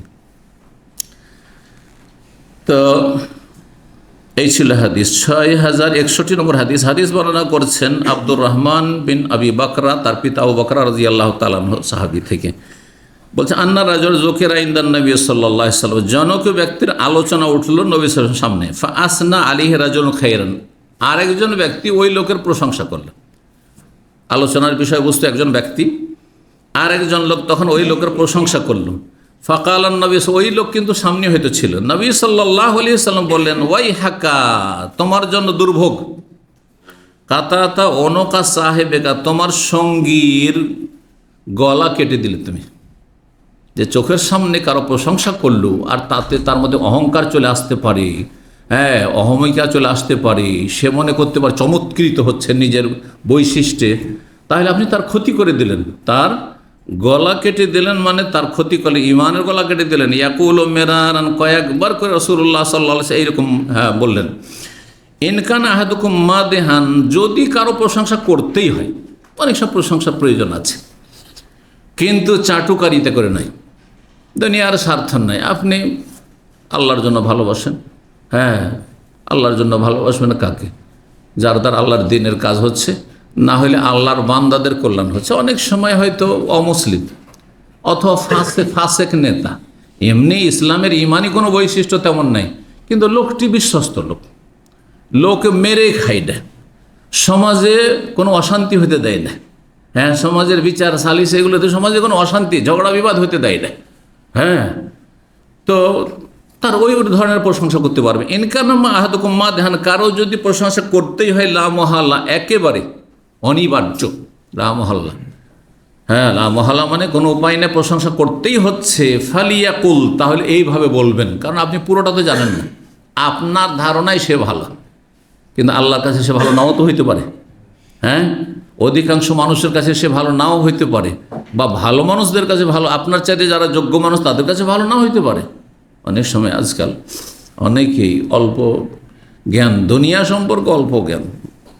বলে যে শেখ এখন তো দেশের পরিস্থিতি খুবই ভালো, সুতরাং এখন দেশে দাওয়াতি কাজের বড় একটা সুযোগ আছে। আসলে প্রেক্ষাপটই বোঝে না যে কখন ভালো সুযোগ আছে আর কখন সুযোগ কম আছে আর কখন কোন দিকে অবস্থা মোড় নিচ্ছে, এত দূর অত গভীর জ্ঞান রাখে না। আমাকে অনেক ভাইরা বলেছে এখন একটা সুযোগ, যেমন এক শ্রেণীর লোকের জাকির নাইককে নিয়ে এসে এখন একটা বিরাট একটা বিশাল একটা বিপ্লবের সুযোগ। আরে ভাই, সামলাতে পারবেন তাহলে? তো জাকির নাইকের দুশ্মন মুসলিম সমাজে অধিকাংশই আছে। যত মাজারপন্থী, পীরপন্থী, মজহাবের অন্ধ যারা ভক্ত, সবগুলি তার বিরোধী। বুঝতে পারছেন না? আছেন কোথায় আপনি? তো আপনাদের দেশে সহি আকীদার কতজন লোক আছে পার্সেন্টেজে? বললে হবে? এটা সহজ। তারপরে বহিরাগত শত্রু তো আছে, সেকুলার শত্রু তো আছেই, নাস্তিক শত্রু তো আছে, ইসলামের বাইরের আর ঘরের দুশ্মন তো আছে। তাহলে কখন দাওয়ার পরিস্থিতি অনুকূলে, কখন প্রতিকূলে, বিজ্ঞ লোকেরা না বুঝবে।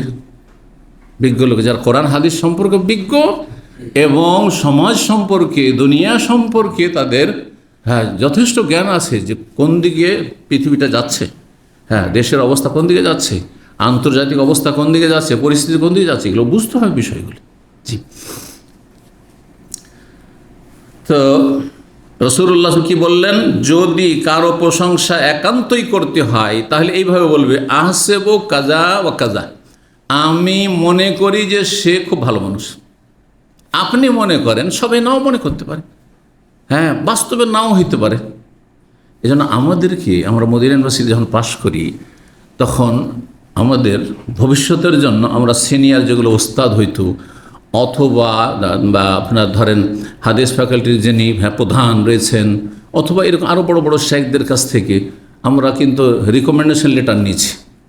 বুঝেন তো? রিকমেন্ডেশন লেটার মানে সুপারিশনামা, যে আমি ভালো মানুষ, ভালো ছাত্র, ইত্যাদি, আমার দাওয়ার ক্ষেত্রে আগ্রহ আছে বা দিনের জ্ঞান ভালো আছে, আমার দ্বারা কিছু ভবিষ্যতে হইতে পারে, যাতে করে আমার ভালো সুযোগগুলো ভবিষ্যতে আসে। বুঝতে পারছেন না? তো অনেকে এরকম আছে আমাদের কাছে এক সময়।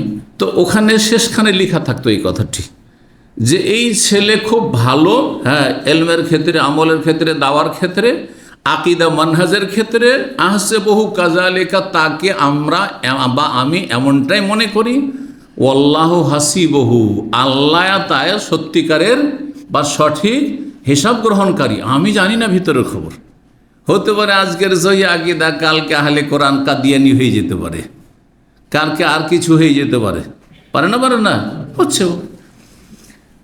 আহসেবু কাজা ওয়া কাজা, আমি মনে করি যে সে এমনটাই। ইনকানা ইয়োরা, যদি মনে হয় দেখে, আন্নাহু কাযালিকা, যে সে ভালো মানুষ, তাহলে বলেন যে আমি আশা করি যে সে ভালো মানুষ। ওয়াল্লাহু হাসিবহু, কিন্তু সত্যিকারের হিসাব গ্রহণকারী আল্লাহ হচ্ছেন তার, আমি তার পুরো হিসাব গ্রহণকারী নয়, আর এই দায়িত্ব আমি নিতে পারবো না। ওয়ালা ইউজাক্কা আলাল্লাহি আহাদান, এই কথাটিও লিখো, এই হাদিস আমল করি। ওয়ালা ওজাক্কিহি আলাল্লাহি বা ওলা ওজাক্কি আলাল্লাহ আহাদান, আল্লাহর সামনে তার আমি এর বেশি সার্টিফাই করতে পারছি না। আল্লাহ সত্যিকারের তাজকিয়া ঘোষণাকারী, বা সে যে ভালো মানুষ এটার ঘোষণাকারী আল্লাহ, আমি নই, বাহ্যিক আমি বললাম।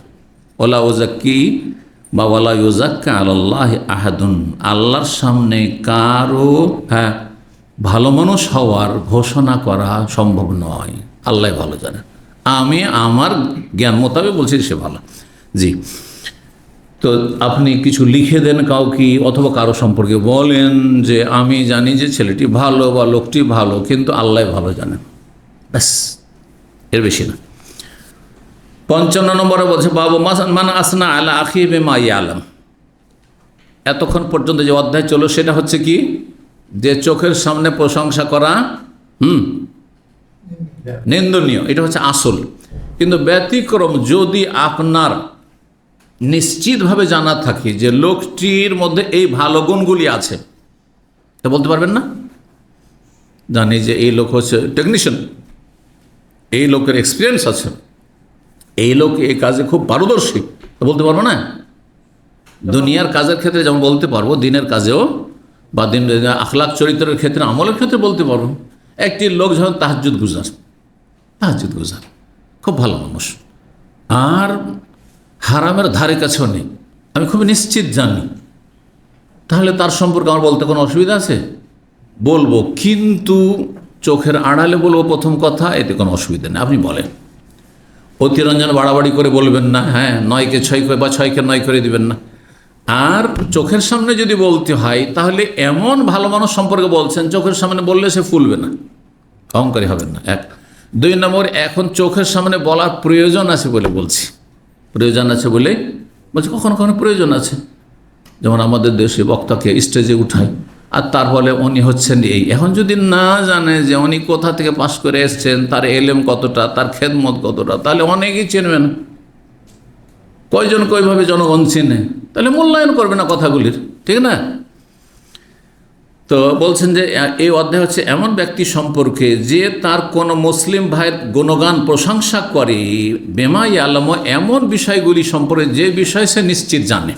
আপনি জানেন যে সত্যি সেই ভালো, সত্যি এই গুণগুলি আছে, তার বলতে পারেন প্রয়োজনে।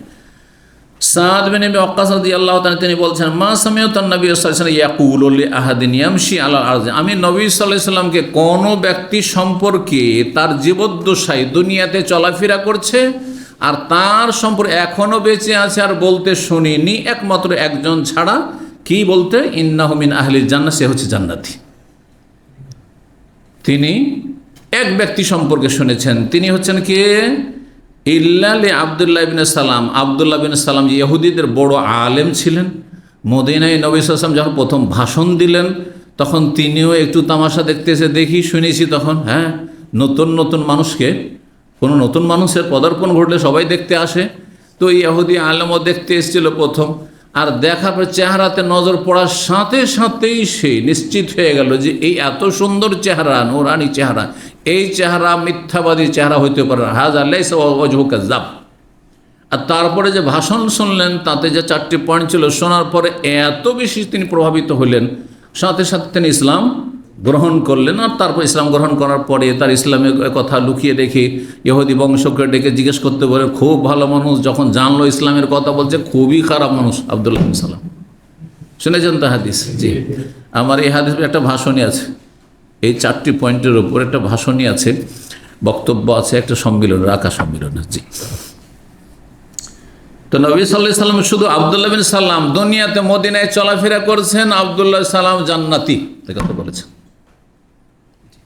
তাহলে এখন প্রশ্ন উঠবে যে 10 জন সাহাবী সম্পর্কে যে নবী সাল্লাল্লাহু আলাইহি ওয়াসাল্লাম বলেছেন যে আবু বকর ফিল জান্নাত, ওমর ফিল জান্নাত, ওসমান ফিল জান্নাত, আলী ফিল জান্নাত, এই করে করে যে 10 জন বলেছেন, হ্যাঁ, ওই 10 জন ছাড়া তাহলে সমন্বয় কী করতে হবে? 10 জন ছাড়া অন্য কোনো ব্যক্তি বেঁচে আছেন আর তার জীবদ্দশায় তিনি জান্নাতি, দুনিয়াতে চলাফেরা করছেন, এটা একমাত্র আবদুল্লাহ বিন সালাম সম্পর্কে বলেছেন। এছাড়াও বেশ কিছু হাদিস অবশ্য আছে, কিন্তু প্রসিদ্ধ হাদিস যেটি সহিহ বুখারীতে সেটি এটি। জি, তো এগুলোতে আসলে সাধারণত দ্বন্দ্ব না, যে যেটা শুনেছে সেটা সেভাবে বর্ণনা করেছে। জরুরি নয় যে বর্ণনাকারী তিনি ওই হাদিসে শুনেছেন। আরে আপনাদের কাছে আমাদের কাছে সবগুলি হাদিস কালেকশন হয়ে কেতাবের আকারে চলে এসছে, আর অনেক পড়েছি, সেই জন্য বলতে পারছি। কিন্তু সেই যুগে ছড়িয়ে ছিটিয়ে কেউ 2টা 3টা 4টা হাদিস আছে, কেউ 10টা 20টা জানছে, কোনো কিতাবে লিখাও নাই, তাহলে তখন দিনের জ্ঞান অর্জন করা কত জটিল ছিল, বুঝছেন না? যে যেটা শুনেছে সেটাই বয়ান করেছে। জি, 6062 নম্বর হাদিস, হাদিস বর্ণনা করছে এখানে প্রশংসা, যেটা অধ্যায়ের সাথে, যে কারো সম্পর্কে নিশ্চিত যদি হন তাহলে প্রশংসা করা যাবে কি যাবে না? আবদুল্লাহ বিন সালাম দুনিয়াতে চলাফেরা করেছে, রাসূলুল্লাহ প্রশংসা করেছে, ও জান্নাতি। কিন্তু এখন বলা যাবে নাকি? নবী সাল্লাল্লাহু আলাইহি ওয়াসাল্লামের কাছে ওহী আসতো, আমার কাছে ওহী আসে, আমি যদি বলি একটা খুব ভালো মানুষ আপনাদের মধ্যে, মাশাআল্লাহ 25 বছর থেকে এখানে দিন শিখে নিয়মিত, হলো এই জান্নাতি, বলা যায়? হারাম কথা এটা। কোন লোক মারা গেছে, হ্যাঁ ঠিক আছে, মজলুম হয়ে মারা গেছে, কিন্তু তার সম্পর্কে নিশ্চিত হয়ে সে হচ্ছে শহীদ, বলা যাবে? ওহী যার ওপর হয় সে বলতে পারি, আর ওহী একমাত্র রাসূল সাল্লাল্লাহু আলাইহি ওয়াসাল্লাম হয়েছে সর্বশেষ, আর ওহী দরজা খোলা নেই, সুতরাং এইভাবে বলা যাবে না। তবে বলতে পারেন আল্লাহর কাছে আশা করি তিনি শহীদ, অথবা আল্লাহর কাছে দোয়া করি আল্লাহ যেন তাকে শহীদের মর্যাদা দান, এটা ঠিক আছে। কিন্তু আপনার আমার কাছে এলেম নেই। ওয়ালা তাখফু মা লাইসা লাকা বিহি ইলম। আল্লাহ কোরআনে বলছেন যে সম্পর্কে তোমার সম্যক জ্ঞান নেই সে সম্পর্কে তুমি বলবে না কোনো কথা, মুখ খুলবে না। কারণ উল্টো হইলে আপনি ফেঁসে যাবেন। মিথ্যা কথা কেন বললে? আল্লাহ যদি তোমাকে বলার কি অধিকার দিল? আমি অধিকার দিয়েছিলাম সার্টিফিকেট দেবে তুমি? সার্টিফিকেট দেখেন, দাম্মাম ইউনিভার্সিটির সার্টিফিকেট যে বাংলাদেশে বসে বসে দেন তো চলবে? বাংলাদেশের ইসলামিক সেন্টারে বসে বসে দাম্মাম ইউনিভার্সিটি সার্টিফিকেট দিচ্ছি, চলবে না? জাল সার্টিফিকেট। তাহলে ভাই শহীদের সার্টিফিকেট রাসূলুল্লাহ সাল্লাল্লাহু আলাইহি ওয়াসাল্লাম দেবেন, সেটা যদি আপনি দিতে লাগি তো এটা জাল সার্টিফিকেট না? এরপরেও বুঝে আসে না? সার্টিফিকেট দেওয়ার অধিকার রাখে অথরিটি, হ্যাঁ, যাকে এই ক্ষমতা দেওয়া হয়েছে সে দিতে পারে। আর একমাত্র রাসূলুল্লাহ সাল্লাল্লাহু আলাইহি ওয়াসাল্লামকে এই জ্ঞান দেওয়া হয়েছে, ওহীর জ্ঞান দেওয়া হয়েছে যে কে শহীদ আল্লাহর কাছে মর্যাদা আমল নামায়, কে জান্নাতি আর কে জাহান্নামী। জি, আমাকে আপনাকে দেওয়া হয়নি। জি,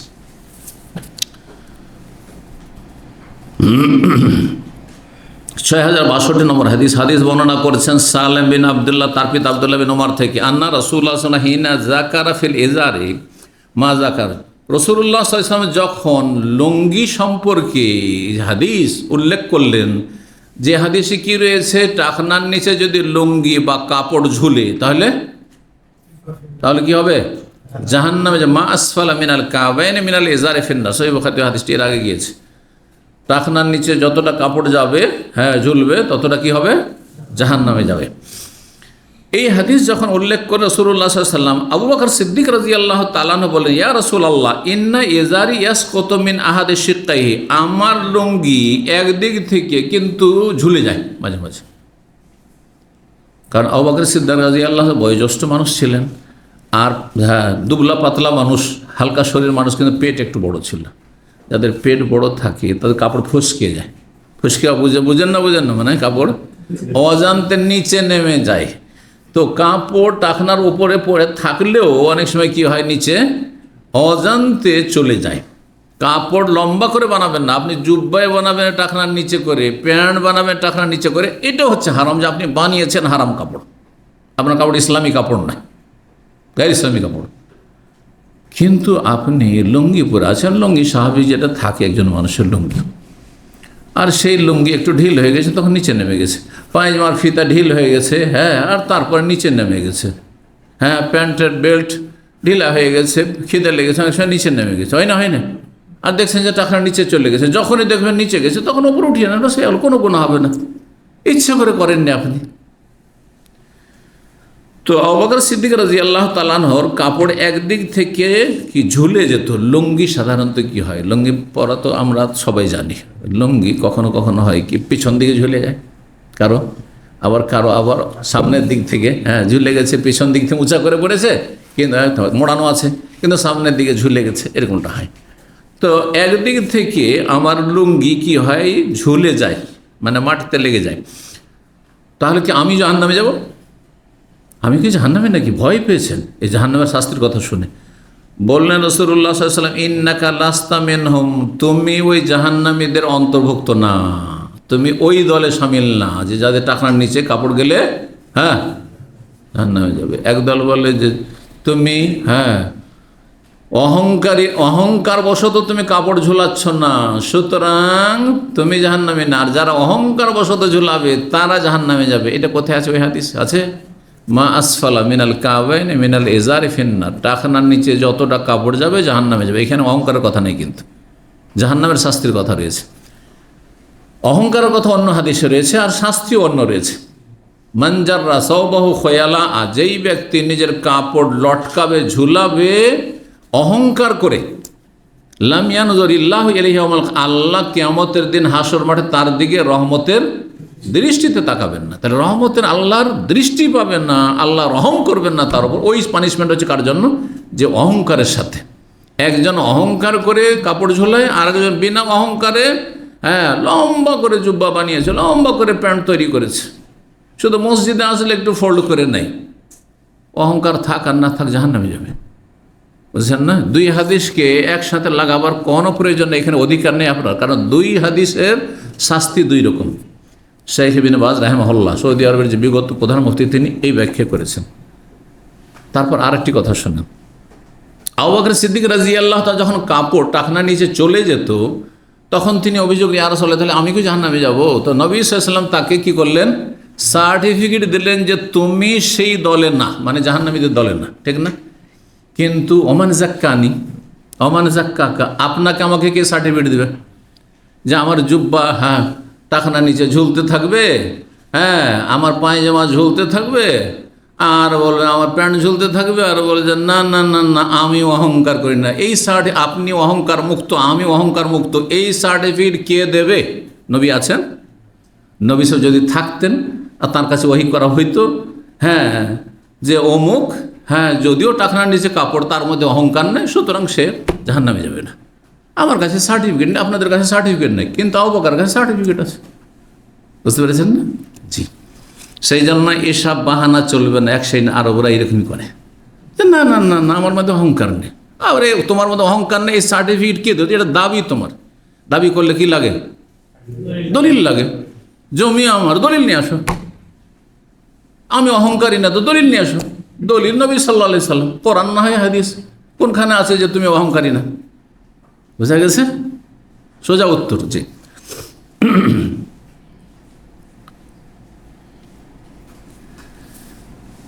56, নবী সাল্লাল্লাহু আলাইহি সাল্লাম প্রশংসা করলেন না? করলেন না। কিন্তু এখানে যে প্রশংসা আবু বকর করা হলো যে তুমি জাহান্নামীদের দলে না, এ থেকে আবু বকরের মধ্যে অহংকার চলে আসবে? যে জান্নাতি হয়েই যখন গেছি তার নামাজ রোজা করে লাভটা কি? দরকারি বা কি করেছেন? না আরও বেশি শুকরিয়া আদায় করেছেন? সেই জন্য সামনে প্রশংসা। কিন্তু যদি দেখা যায় যে এত প্রশংসা করে দিলেন যে আমি আমল টমল বাদিয়ে দিলাম, যে হয়ে গেছে, কাজ হয়ে গেছে, আমি পুল পার হয়ে, ব্রিজ পার হয়ে গেছি, না, তাহলে ফিতনাইট। 56 নম্বর অধ্যায় বাবু কওলিল্লাহ তাআলা, এই অধ্যায় আছে মহান আল্লাহর বাণীর তাৎপর্য সম্পর্কে। আল্লাহ কি বলছে? সূরা নাহল আয়াত নম্বর 90, ইন্নাল্লাহ ইয়ামুরু বিল আদলি ওয়াল ইহসান, নিশ্চয় আল্লাহ মানব জাতিকে নির্দেশ দিচ্ছেন। কি নির্দেশ দিচ্ছেন? বিল আদল, সুবিচার কায়েম করার, সুবিচার প্রতিষ্ঠা করার, ন্যায় নীতি অবলম্বন করা, ন্যায় বিচার করবেন, ন্যায় সঙ্গত কথা বলবেন, কথা কাজে ন্যায় নীতি অবলম্বন করবেন। ওয়াল এহসান, এবং সদাচরণ করবেন। এহসান সকল সৃষ্টির সাথে সদ্ব্যবহার। সহিহ মুসলিম হাদিস রয়েছে সব কিছুর সাথে সদ্ব্যবহার। এই যে পানিটার সাথে সদ্ব্যবহার হচ্ছে, অনেকেই কিন্তু পানি নিচ্ছেন, এতটুকু খেলেন আর বাকিটা ফেলে দিয়ে চলে গেলেন, আপনি অসৎ আচরণ করলেন এর সাথে। বুঝছেন না? পানি খেলেন আর রাস্তাতে এটা ফেলে দিলেন, আপনি রাস্তাতে ফেলে দিয়ে চলে গেলেন, যে ক্লিনার আছে সাফ করার জন্য, আপনি অসৎ আচরণ করলেন, আপনি খারাপ আচরণ করলেন। যেখানে ফেলার জায়গা সেখানে ফেলবেন আপনি, আর যতটা পান করতে ততটা নেবেন আপনি। খাবার দাবার ভালো দেখে নিয়ে নিলেন আর খেতে পারলেন না, ছেড়ে দিলেন আপনি। বাড়িওয়ালাও সেটাও পরিষ্কার পরিচ্ছন্ন থাকতো, যদিও তো খেতে পারত, তাও সুযোগ দিলেন না, আর নিজেও খেলেন না আপনি। এটা আমার জন্য কষ্টকর। আমার বাসাতে এসে যদি এরকম কাজ করে, আমি সাথে সাথে বলে দিই যে আপনি কেন নিলেন তাহলে, আর আমি চাপিয়ে দিই না ওই জন্য। শুধু প্রথমবারে ভাতটা দিই মেহমানকে, যারা আমার সাথে খেয়েছে, দ্বিতীয়বারে ভাতও দিই না, কারণ ভাতও বেশি হইতে পারে, আর তরি তরকারি তো দিই না, কারণ কাউকে চিকেন দেবো, ও দেশি মেজাজ আছে, পোলট্রি খাবে না, ও দেবই না তোমাকে। আর একজনে গরু দেবো, বলছে না না আমি গরু খাই না, আমার প্রেশার আছে, কোলেস্ট্রল আছে, না দেবো না। খাসি দিয়ে দেবো, বলছে না না না আমি কোনো গোস্তি খাই না, না দেবো না। বুঝছেন না? আর একজনকে ইলিশ মাছ খুব ভালো করে, আমি খুব পছন্দ করি, অমুক করি, দিলাম, বলছে আমি এত কাঁটাওয়ালা মাছ খেতে পারি না। আরে বিপদ। বুঝছেন না? কিছুই দিই না আমি। সবজি আমি পছন্দ করি, সালাদ পছন্দ করি, অনেকে সালাদ গিলাম, মানে তিতা ওষুধ গিলা হচ্ছে তো ভালোর জন্য, সালাদ খাবে না, সবজি খাবে না, তোকে দিয়ে তো আমি ফাঁসিয়ে দেবো, দেবো না আমি, আপনার লাগে উঠছি না আপনি। আর নাহলে জিজ্ঞাসা, দেবো অল্প করে দিই, আর দেবো আচ্ছা দেন দেন। অনেকে আমি দেখেছি এরকম দু একজন লোক যে নিষেধও করছেন না, আবার দিয়েও দিলাম, আর তারপরে খেলো না, নষ্ট করে ছেড়ে দিল। আপনি নাজায়েজ কাজ করলেন আপনি। ওটা আমরা খেতাম, জি, অন্য কারো কাজে লাগতো। তো এহসান বলছি সব কিছুর সাথে, খাবারের সাথে এহসান, পানির সাথে এহসান, প্রতিটি বস্তুর সাথে, পশু পাখির সাথে এহসান। জি, সদাচরণে আল্লাহ নির্দেশ দিয়েছেন, দুটো নির্দেশ এখানে, ইন্নাল্লাহ ইয়ামুরু বিল আদলে ওয়াল ইহসান তিনটি, ওয়া ইতাইযিল কুরবার আত্মীয় স্বজনদেরকে আল্লাহ দিতে নির্দেশ দিচ্ছেন। দেন, আপনি নেওয়ার কথা বলেননি। যেমন আত্মীয় স্বজন আপনার বেশি পয়সা হলে আপনি নেওয়ার ধান্দায় থাকেন না, দিতে বলছেন, যা আছে তার থেকে দেন আপনি। যারা দিতে পারে তাদের উপর কেউ অসন্তুষ্ট হয় না, কিন্তু নিতে যারা চায় তাদের ক্ষেত্রে মনক্ষুণ্ণ হয়। ধার দু চারবার কারো কাছে চেয়ে দেখেন, রাস্তায় দেখলেও টান দিবে, বলছেন না কি জানি আবার ফাঁসিয়ে না দেয়, জান না। আর জীবনে ধার চায়েন না, সবাই অফার করবে। জীবনে কারো সাথে ধার নিয়েন না, সবাই অফার করে। আমাকে অনেক লোক অফার করে। ছুটি গেলে এখন না, ওই 2002-এ এক ভাই একটু পয়সাওয়ালা ছিল, বিজনেসম্যান, মানে আজকালকার মতো ইনভেস্টার পয়সাওয়ালা না, ছোটোখাটো একটু ছিল। তো সে বলতো, শেখ আমি আপনাকে 5,000 রিয়াল দিই, জবরদস্তি আমাকে 5,000 রিয়াল দেবো। আমি নেবই না। আমি বলছেন না না, দেশে যান, কাজ দেবে, কিছু করবে না। আমি বলছি নিবই না, আমি জীবনে বদ অভ্যাস করবো না। বললাম আমি নিই। অথচ তখন আমার কাছে 5,000 রিয়াল ছিল না যে আমি 5,000 নিয়ে যেতে পারবো। 2002, জি। তারপর না, আমি পরের পয়সা নিয়ে গিয়ে আমি জমি কিনবো, আমি বাড়ি ঘর তৈরি করবো না। আমি একটি বাড়ি করেছি, 6 বছর লাগিয়েছি। এটা যে রাতারাতি বাড়ি তৈরি করে নেবো। যদি পরের টাকা নিয়ে ধার কর্জা করে করতাম তো 3 মাসে বাড়ি কমপ্লিট হয়ে যেত। আর তারপরে আস্তে ধীরে দিতে থাকতাম। আজকাল তো অনেকে জমি জায়গা কিনে নিচ্ছে, ধার কর্জা করে অনেক কিছু কিনে ফেললো, আর টাওয়ার তৈরি করলো, আস্তে ধীরে দিচ্ছে। আপনার টাকা না, ওর তো আর না। হ্যাঁ, আপনার কাঁধে পা দিয়েও বড় লোক হবে। বদ অভ্যাস এগুলো। হ্যাঁ, এইরকম লোককে কেউ ভালোবাসবে না। পক্ষান্তরে যে কারো ধার ধারে না, এটা অহংকার নয়, কিন্তু এটা হচ্ছে ব্যক্তিত্ব। অহংকার আলাদা জিনিস, হ্যাঁ, আর ব্যক্তিত্ব আলাদা জিনিস। জি, আপনার ব্যক্তিত্ব থাকতে হবে যে আপনি অমুখাপেক্ষী, আল্লাহ ছাড়া কারো মুখাপেক্ষী আপনি নন। এটা যেন আপনার জীবনের লাইফে থাকে। আল্লাহ আমাদের সকলকে তৌফিক দান করেন, তাহলে মানুষ ভালোবাসবে। ওয়া ইতাইযিল কুরবা, আত্মীয়দেরকে দেন। আমি দেখেছি আত্মীয়দেরকে যদি দেন আর তাদের হিংসাও থাকে, হিংসার আগুন নিমিয়ে যাবে। বিদ্বেষও যদি থাকে, মনোমালিন্য থাকে, বা ভুল বুঝাবুঝি থাকে, দূরত্ব থাকে, কাছে যাবে। অন্তরকে আকৃষ্ট করতে চান, হ্যাঁ, মনকে জয় করতে চান, দিতে থাকেন। হাদিয়া, উপঢৌকনের আকারে, গিফটের আকারে হোক, গরিব হলে দান সাদকার আকারে হোক, একেবারে অভাবী একবারে জাকাত খাওয়ার মতো তো জাকাতের আকারে হোক, কিন্তু দেন আপনি। দিলে দেখবেন যে তাদের অন্তর খুলবে, প্রশস্ত হবে। আর যত দিবেন না তত বেশি অন্তর সংকুচিত হয়ে যাবে। হ্যাঁ, আপনার না ভালোবাসা থাকবে, হিংসা বিদ্বেষ কাজ, শত্রুতা কাজ করবে। আপনি অসুখ হলে ভালো হয়েছে, হ্যাঁ, আমাকে একটা পয়সাও দেয় না, সৌদি আরব থেকে আসে, একটা টুপি পর্যন্ত দেয় না। হ্যাঁ, কোনোদিন একটা খেজুরও দিল না, জমজমও কোনোদিন খাওয়াইল না।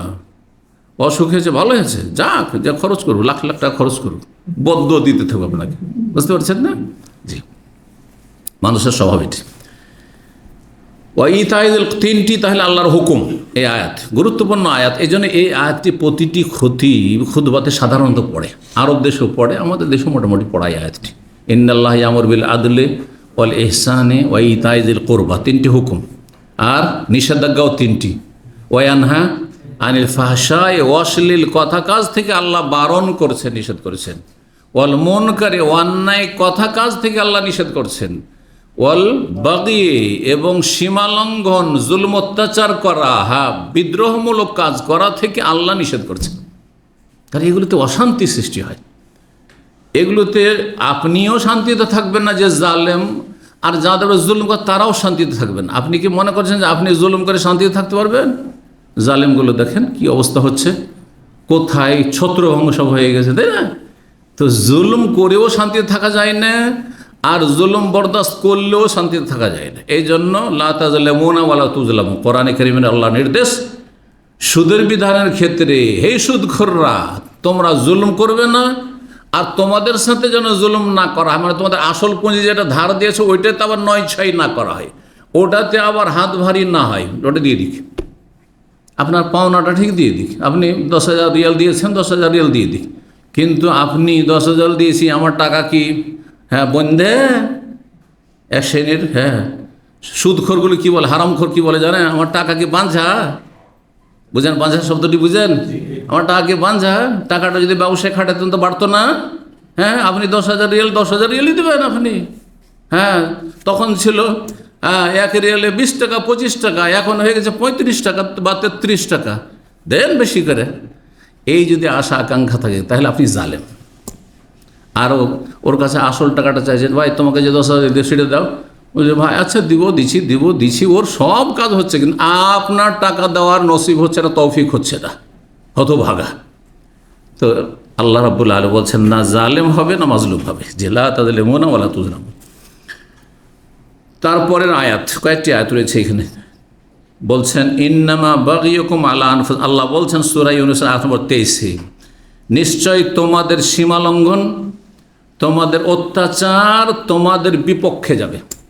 যদি কেউ জুলম অত্যাচার করে, সীমালঙ্ঘন করো, তো হয়তো ভাবলে যে আমি কি করলাম, ওর ক্ষতি করলাম, হ্যাঁ ওর উপরে অত্যাচার করলাম, ওকে পিষে দিলাম, দমন করলাম, কিন্তু এর পরিণাম তোমাকে ভুগতে হবে, আযাব, শাস্তি, কবরে জাহান্নামের শাস্তি। জি, দুনিয়া তো শাস্তি, আজকের জালেম কালকে মজলুম।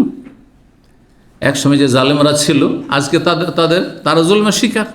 এক সময় যারা চাঁদাবাজি করেছে আজকাল চাঁদা না দিলে দেশে বাস করতে পারছে না, চাঁদা দিয়ে বাস করতে হচ্ছে, যে দাও আমাদের থাকতে দাও, কি লাগবে নাও। জি,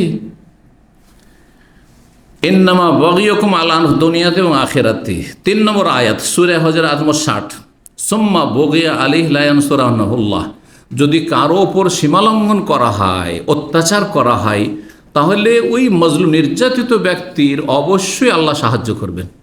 আপনার উপর যদি আজকে কেউ জুলুম করে, আপনি ভাবিয়েন না যে আল্লাহ আপনার সাথে নেই, আল্লাহ আপনার সাথে আছে।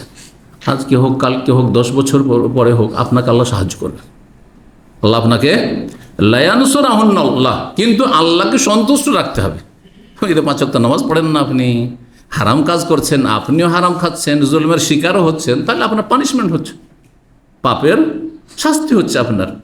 আপনি ভালো মানুষ হয়ে যান, আর আপনার উপর কেউ যদি জুলম অত্যাচার করে, আল্লাহ তাদেরকে ধ্বংস করবে, এতে কোনো সন্দেহ নেই এই আয়াত।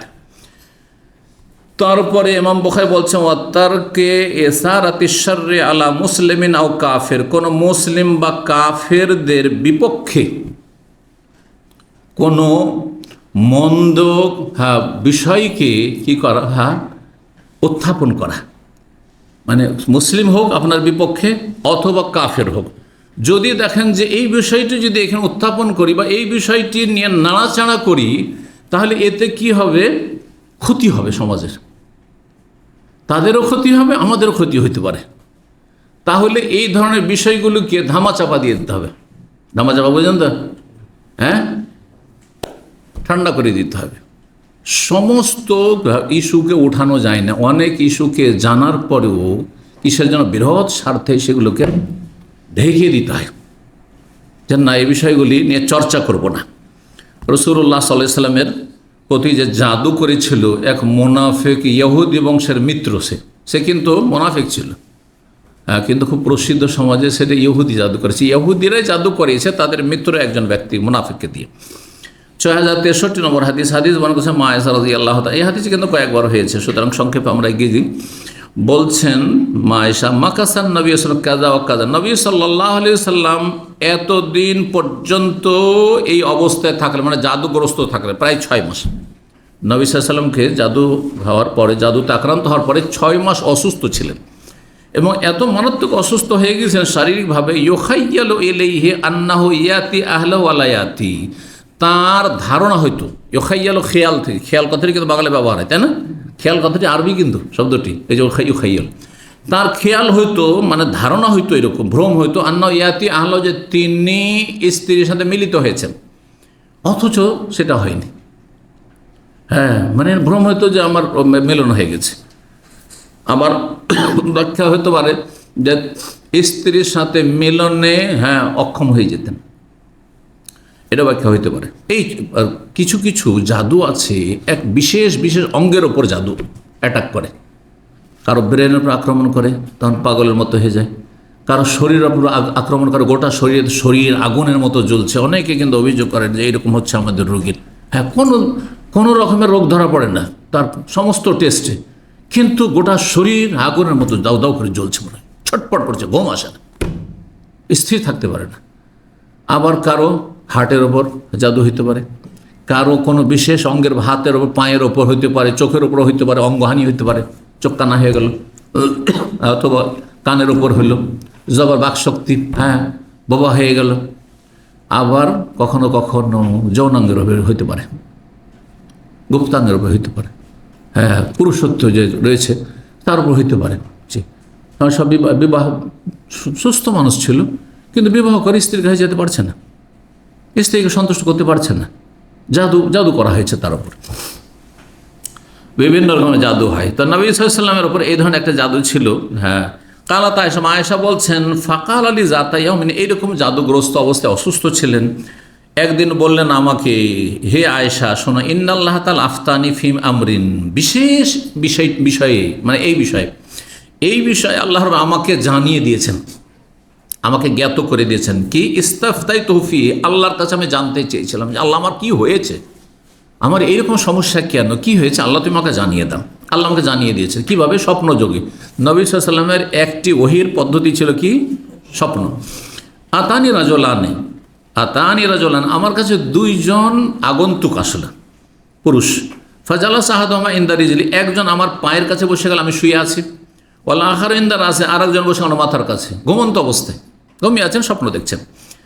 দুইজনে কিন্তু ফেরেশতা, কারণ নবীর কাছে কোনো শয়তান জিন আসতো না, স্বপ্নে ফেরেশতা আসতো।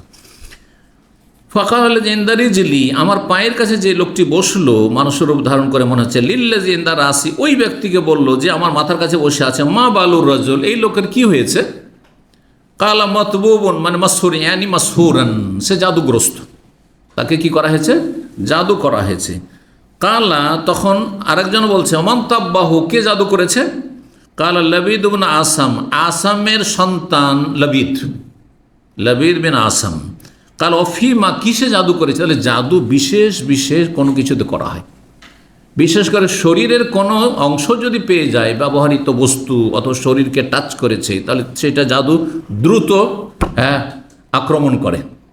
যেমন ব্যবহৃত কাপড়, অথবা আপনার শরীরের একটু ঘাম, শরীরের আপনার পশম, যে কোনো চুল, দাড়ি, চিরুনি করেছেন, চিরুনিতে আপনার হয়তো পেয়ে গেছে, চুল পেয়ে গেছে, যেটা চিরুনি ব্যবহার করে, চিরুনির দানা, এই ধরনের আপনার জুতো, স্যান্ডেল। এই জন্য যারা অনেক বড় মানুষ, অনেক পয়সাওয়ালা মানুষ, বা অনেক বড় নেতৃত্বে পৌঁছে গেছে, রাষ্ট্রনায়ক, তাদের ব্যবহৃত কাপড় বাইরে আউট হতে দেয় না, বুঝতে পারছেন না? কারণ এটা অন্য কাউকে দিলে ওদের দুশ্মন অনেক আছে, জাদু করে দিতে পারে। তাহলে ফিমা, কিসে জাদু করেছে? তাহলে ফি জুফে তালাতিন জাকারিন, পুরুষ খেজুর গাছের। তাহলে খেজুর গাছে কি হয়? নর নারী হয়। গাছেরও কি আছে? নর আর মাদি বুঝেন না আপনারা? মাদি বুঝেন, নর মাদি? তাহলে তো বুঝছেন, মাশাআল্লাহ। নর আর মাদি তাতেও আছে, মানে পুরুষ আর আপনার স্ত্রীও আছে। পুরুষ খেজুর গাছের খোসাতে জাদু করেছে। আর কিসে? সেটাকে তাতে ব্যবহার করেছে মুস্তিন মানে হচ্ছে চিরুনির একটা টুকরো, চিরুনির দানাগুলো, চিরুনির যে দানাগুলো রয়েছে, ওই চিরুনির দানা এক দুটো ব্যবহার করেছে। মশা তাতিন, এবং চিরুনিতে যেসব চুলগুলি উঠে আসে, সেই চুলগুলি ব্যবহার করা হয়েছে। কোথায় সেটাকে রাখা হয়েছে? বলছে তাহতা রাউফাতিন ফি বেরে জারওয়ান নামক কূপে একটি পাথরের তলায় চাপা দিয়ে রাখা হয়েছে। রাউফাতন মানে হাজার, পাথরের নিচে। কিভাবে জাদু করে চিন্তা করেন। ওহী না হইলে জানা সম্ভব বা উদ্ধার করা সম্ভব। খুব সহজ উপায়ে জাদুর প্রতিক্রিয়াকে নষ্ট করান, সেটা যদি পেয়ে যান, কিন্তু সাধারণত পাওয়া যায় না, কারণ আমরা তো গায়েব জানি না কোথায় দাফন করা আছে, যার ফলে সমস্যা আমাদের বেড়ে যায় যখন কেউ জাদুগ্রস্ত হয়ে যায়। কিন্তু জাদুগ্রস্ত হওয়ার আগে, জাদুতে আক্রান্ত হওয়ার আগে আপনার প্রতিরক্ষামূলক অনেক ব্যবস্থা আছে।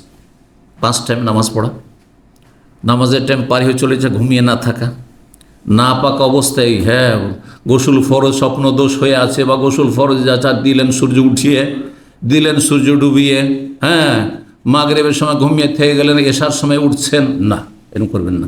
বাড়িতে ছবি, প্রাণীর ছবি, এগুলো যেন না থাকে। আপনি ঘুমাচ্ছেন কিন্তু ব্লু ফিল্ম দেখছেন আর ঘুমাচ্ছেন আপনি, দেখতে দেখতে ঘুমিয়ে গেলেন, অথবা এমনি দেখছেন আপনি, তাহলে শয়তান সত্য। এইগুলো ছিদ্র, এই ছিদ্রগুলি দিয়ে জাদুকররা জাদু করার সুযোগ পেয়ে যায়, শয়তান তখন ঢোকার সুযোগ পায়, নাহলে শয়তান সুযোগ পায় না। সকাল সন্ধ্যার জিকির আজকার করেন, 5 ওয়াক্ত সালাতের পরে জিকির আজকার করেন, বাড়ি থেকে বেরোবেন জিকির আজকার দোয়া পড়বেন, গাড়িতে চড়বেন দোয়া পড়বেন, যে কোনো যা নামবেন আউযু কালিমাতিল্লাহি তাম্মাতি মিন শাররি মা খালাক পড়বেন, দেখবেন জাদুর কোনো প্রতিক্রিয়া আপনার হবে না, যতই চেষ্টা করবো না কেন। শত্রু আমাদের অনেক আছে, কিন্তু করতে পারবে না ইনশাআল্লাহ। কিন্তু যদি আল্লাহ ফয়সালা কোনোদিন ভুলে গেছেন, আপনি বসে থাকতে থাকতে ঘুমিয়ে গেছেন, শুয়ে থাকতে থাকতে মোবাইল দেখছেন ঘুমিয়ে গেছেন, অনেকেই বেশিরভাগ লোক আজকাল এরকম করছেন, মোবাইল দেখতে দেখতে ঘুমিয়ে গেলেন, দোয়া জিকির আজকারই পড়লেন না, তখন জাদুকর অ্যাটাক করে দিল। জেনারেলি আছে কী করে এই লোকটাকে অ্যাটাক করা যায়, আল্লাহ হেফাজত করুক।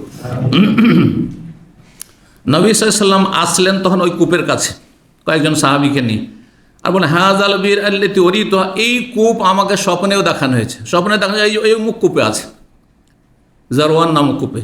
কান্না রৌস ও নাখলেহা রৌস ও শায়াতিন, সেই কূপ যেখানে ছিল সেটা একটা বাগানে ছিল, সেই বাগানের খেজুর গাছের অপর ভাগ অগ্রভাগগুলি শয়তানের মাথার মতো ভয়ঙ্কর দেখতে। শয়তানের মাথার সাথে কেন তুলনা করা হয়েছে? শয়তানের নাম শোনা মানে শয়তান দেখতে সুন্দর নাকি না বিকট? হ্যাঁ, ভয়ঙ্কর, তাই না? তো দেখেই ভয় লাগছে, জি দেখেই ভয় লাগছে, কারণ এখানে এমন মারাত্মক জাদু এই বাগানের ভিতরে দাফন করা আছে যে বাগানের খেজুরের গাছগুলো দেখলে ভয়ঙ্কর লাগে জানা। মানে এই জাদুর প্রতিক্রিয়া বাগানও মানে আপনার প্রকাশ পেয়েছে। ওয়াকান্না মাহা, আর ওই কূপের পানি ওই যে জাদু করা আছে তার প্রতিক্রিয়াতে কী হয়েছে যেন তার পানির রং নোকা আতাল হেন্না, মেহেদি ভিজা পানির মতো হয়েছে। মেহেদি ভিজিয়ে রাখলে যেমন লাল হয়ে থাকে ওই রকম লাল হয়েছে পানি। সাধারণত পানি লাল হওয়ার কথা নয়, কিন্তু জাদুর প্রতিক্রিয়া। ফামারা বেহি নবী সাল্লাল্লাহু আলাইহি সাল্লাম নির্দেশ দিলেন সাহাবায়ে কেরামদেরকে যে এটা বের করো, ও পাথরের তলা থেকে বের করে নিয়ে আসো। উখরে যা বের করা হলো, তারপরে সেটাকে দাফন করে দেওয়া হলো, জাদু নষ্ট করে দিয়ে দাফন করা হয়েছিল। 11টি তাতে গিরা লাগানো ছিল, গিরা লাগিয়েছে আর জাদু করেছে, গিরা লাগিয়েছে, মন্ত্র পড়েছে, জাদুর মন্ত্র পড়েছে আর গিরা লাগিয়েছে ওই চুলগুলিতে। অন্য হাদিসে রয়েছে, সিরাতের কিতাবেতে রয়েছে। 11টি আয়াত আল্লাহ নাজেল করলেন, কোথায়? সূরা ফালাক আর নাস। 11টি আয়াত দিয়ে রাসূলুল্লাহ সাল্লাল্লাহু আলাইহি সাল্লাম দম করেছেন, হ্যাঁ রুকিয়া করেছেন, আর জাদুর প্রতিক্রিয়া নষ্ট করা হয়েছে। তারপরে সেটাকে নষ্ট করে দেওয়া হয়েছে, দাফন করে দেওয়া হয়েছে। কালাত আয়েশা বললেন, ফাকুলতু ইয়া রাসূলুল্লাহ, হে আল্লাহ রসুল, ফাহাল্লা তানি তানাশশারতা, আপনি বিষয়টি কেন প্রকাশ করলেন না? সাহাবায়ে কেরামদেরকে জানাইতেন এই যে দেখো জাদু করেছে আমাকে, হ্যাঁ, আর এই যে 6 মাস ধরে আমি অসুস্থ হয়ে আছি, সবাইকে জানাইতেন। আচ্ছা, সবাইকে জানালে কি হতো? মদিনায় যে বংশের লোক জাদু করেছে সে বংশের সব মার খেত না, আর একে তো গিয়ে সাথে সাথে হত্যা করতো, ঠিক না? হ্যাঁ, এইরকম পরিস্থিতি যেন না তৈরি হয়, বিশৃঙ্খলার পরিস্থিতি। এই জন্য নবী সাল্লাল্লাহু আলাইহি সাল্লাম এটাকে গোপনে চুপচাপ রেখে দিন, অথচ নামটাও জানতে পেরেছিলেন এই ওহির মাধ্যমে, স্বপ্নের মাধ্যমে, যে লাবিদ ইবনে আসাম মুনাফিক জাদু করেছে।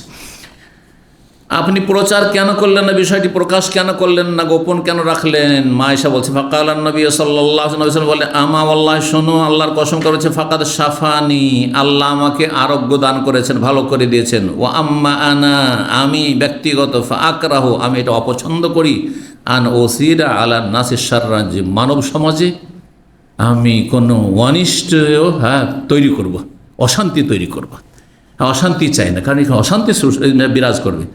কালাত মা আয়েশা বলছেন, লাবিদ বিন আসাম, যে এই লোকটি, রাজুলুম মিন বানি জোরাইক গোত্রের জনৈক ব্যক্তি, হালিফুন লিল ইয়াহুদ, ইয়াহুদ বংশের সে মিত্র ছিল, হ্যাঁ, দোস্তির কারণে, বন্ধুত্বের কারণে কাফেরদের পক্ষ থেকে কাজ, কাফেরদের স্বার্থে কাজ করে।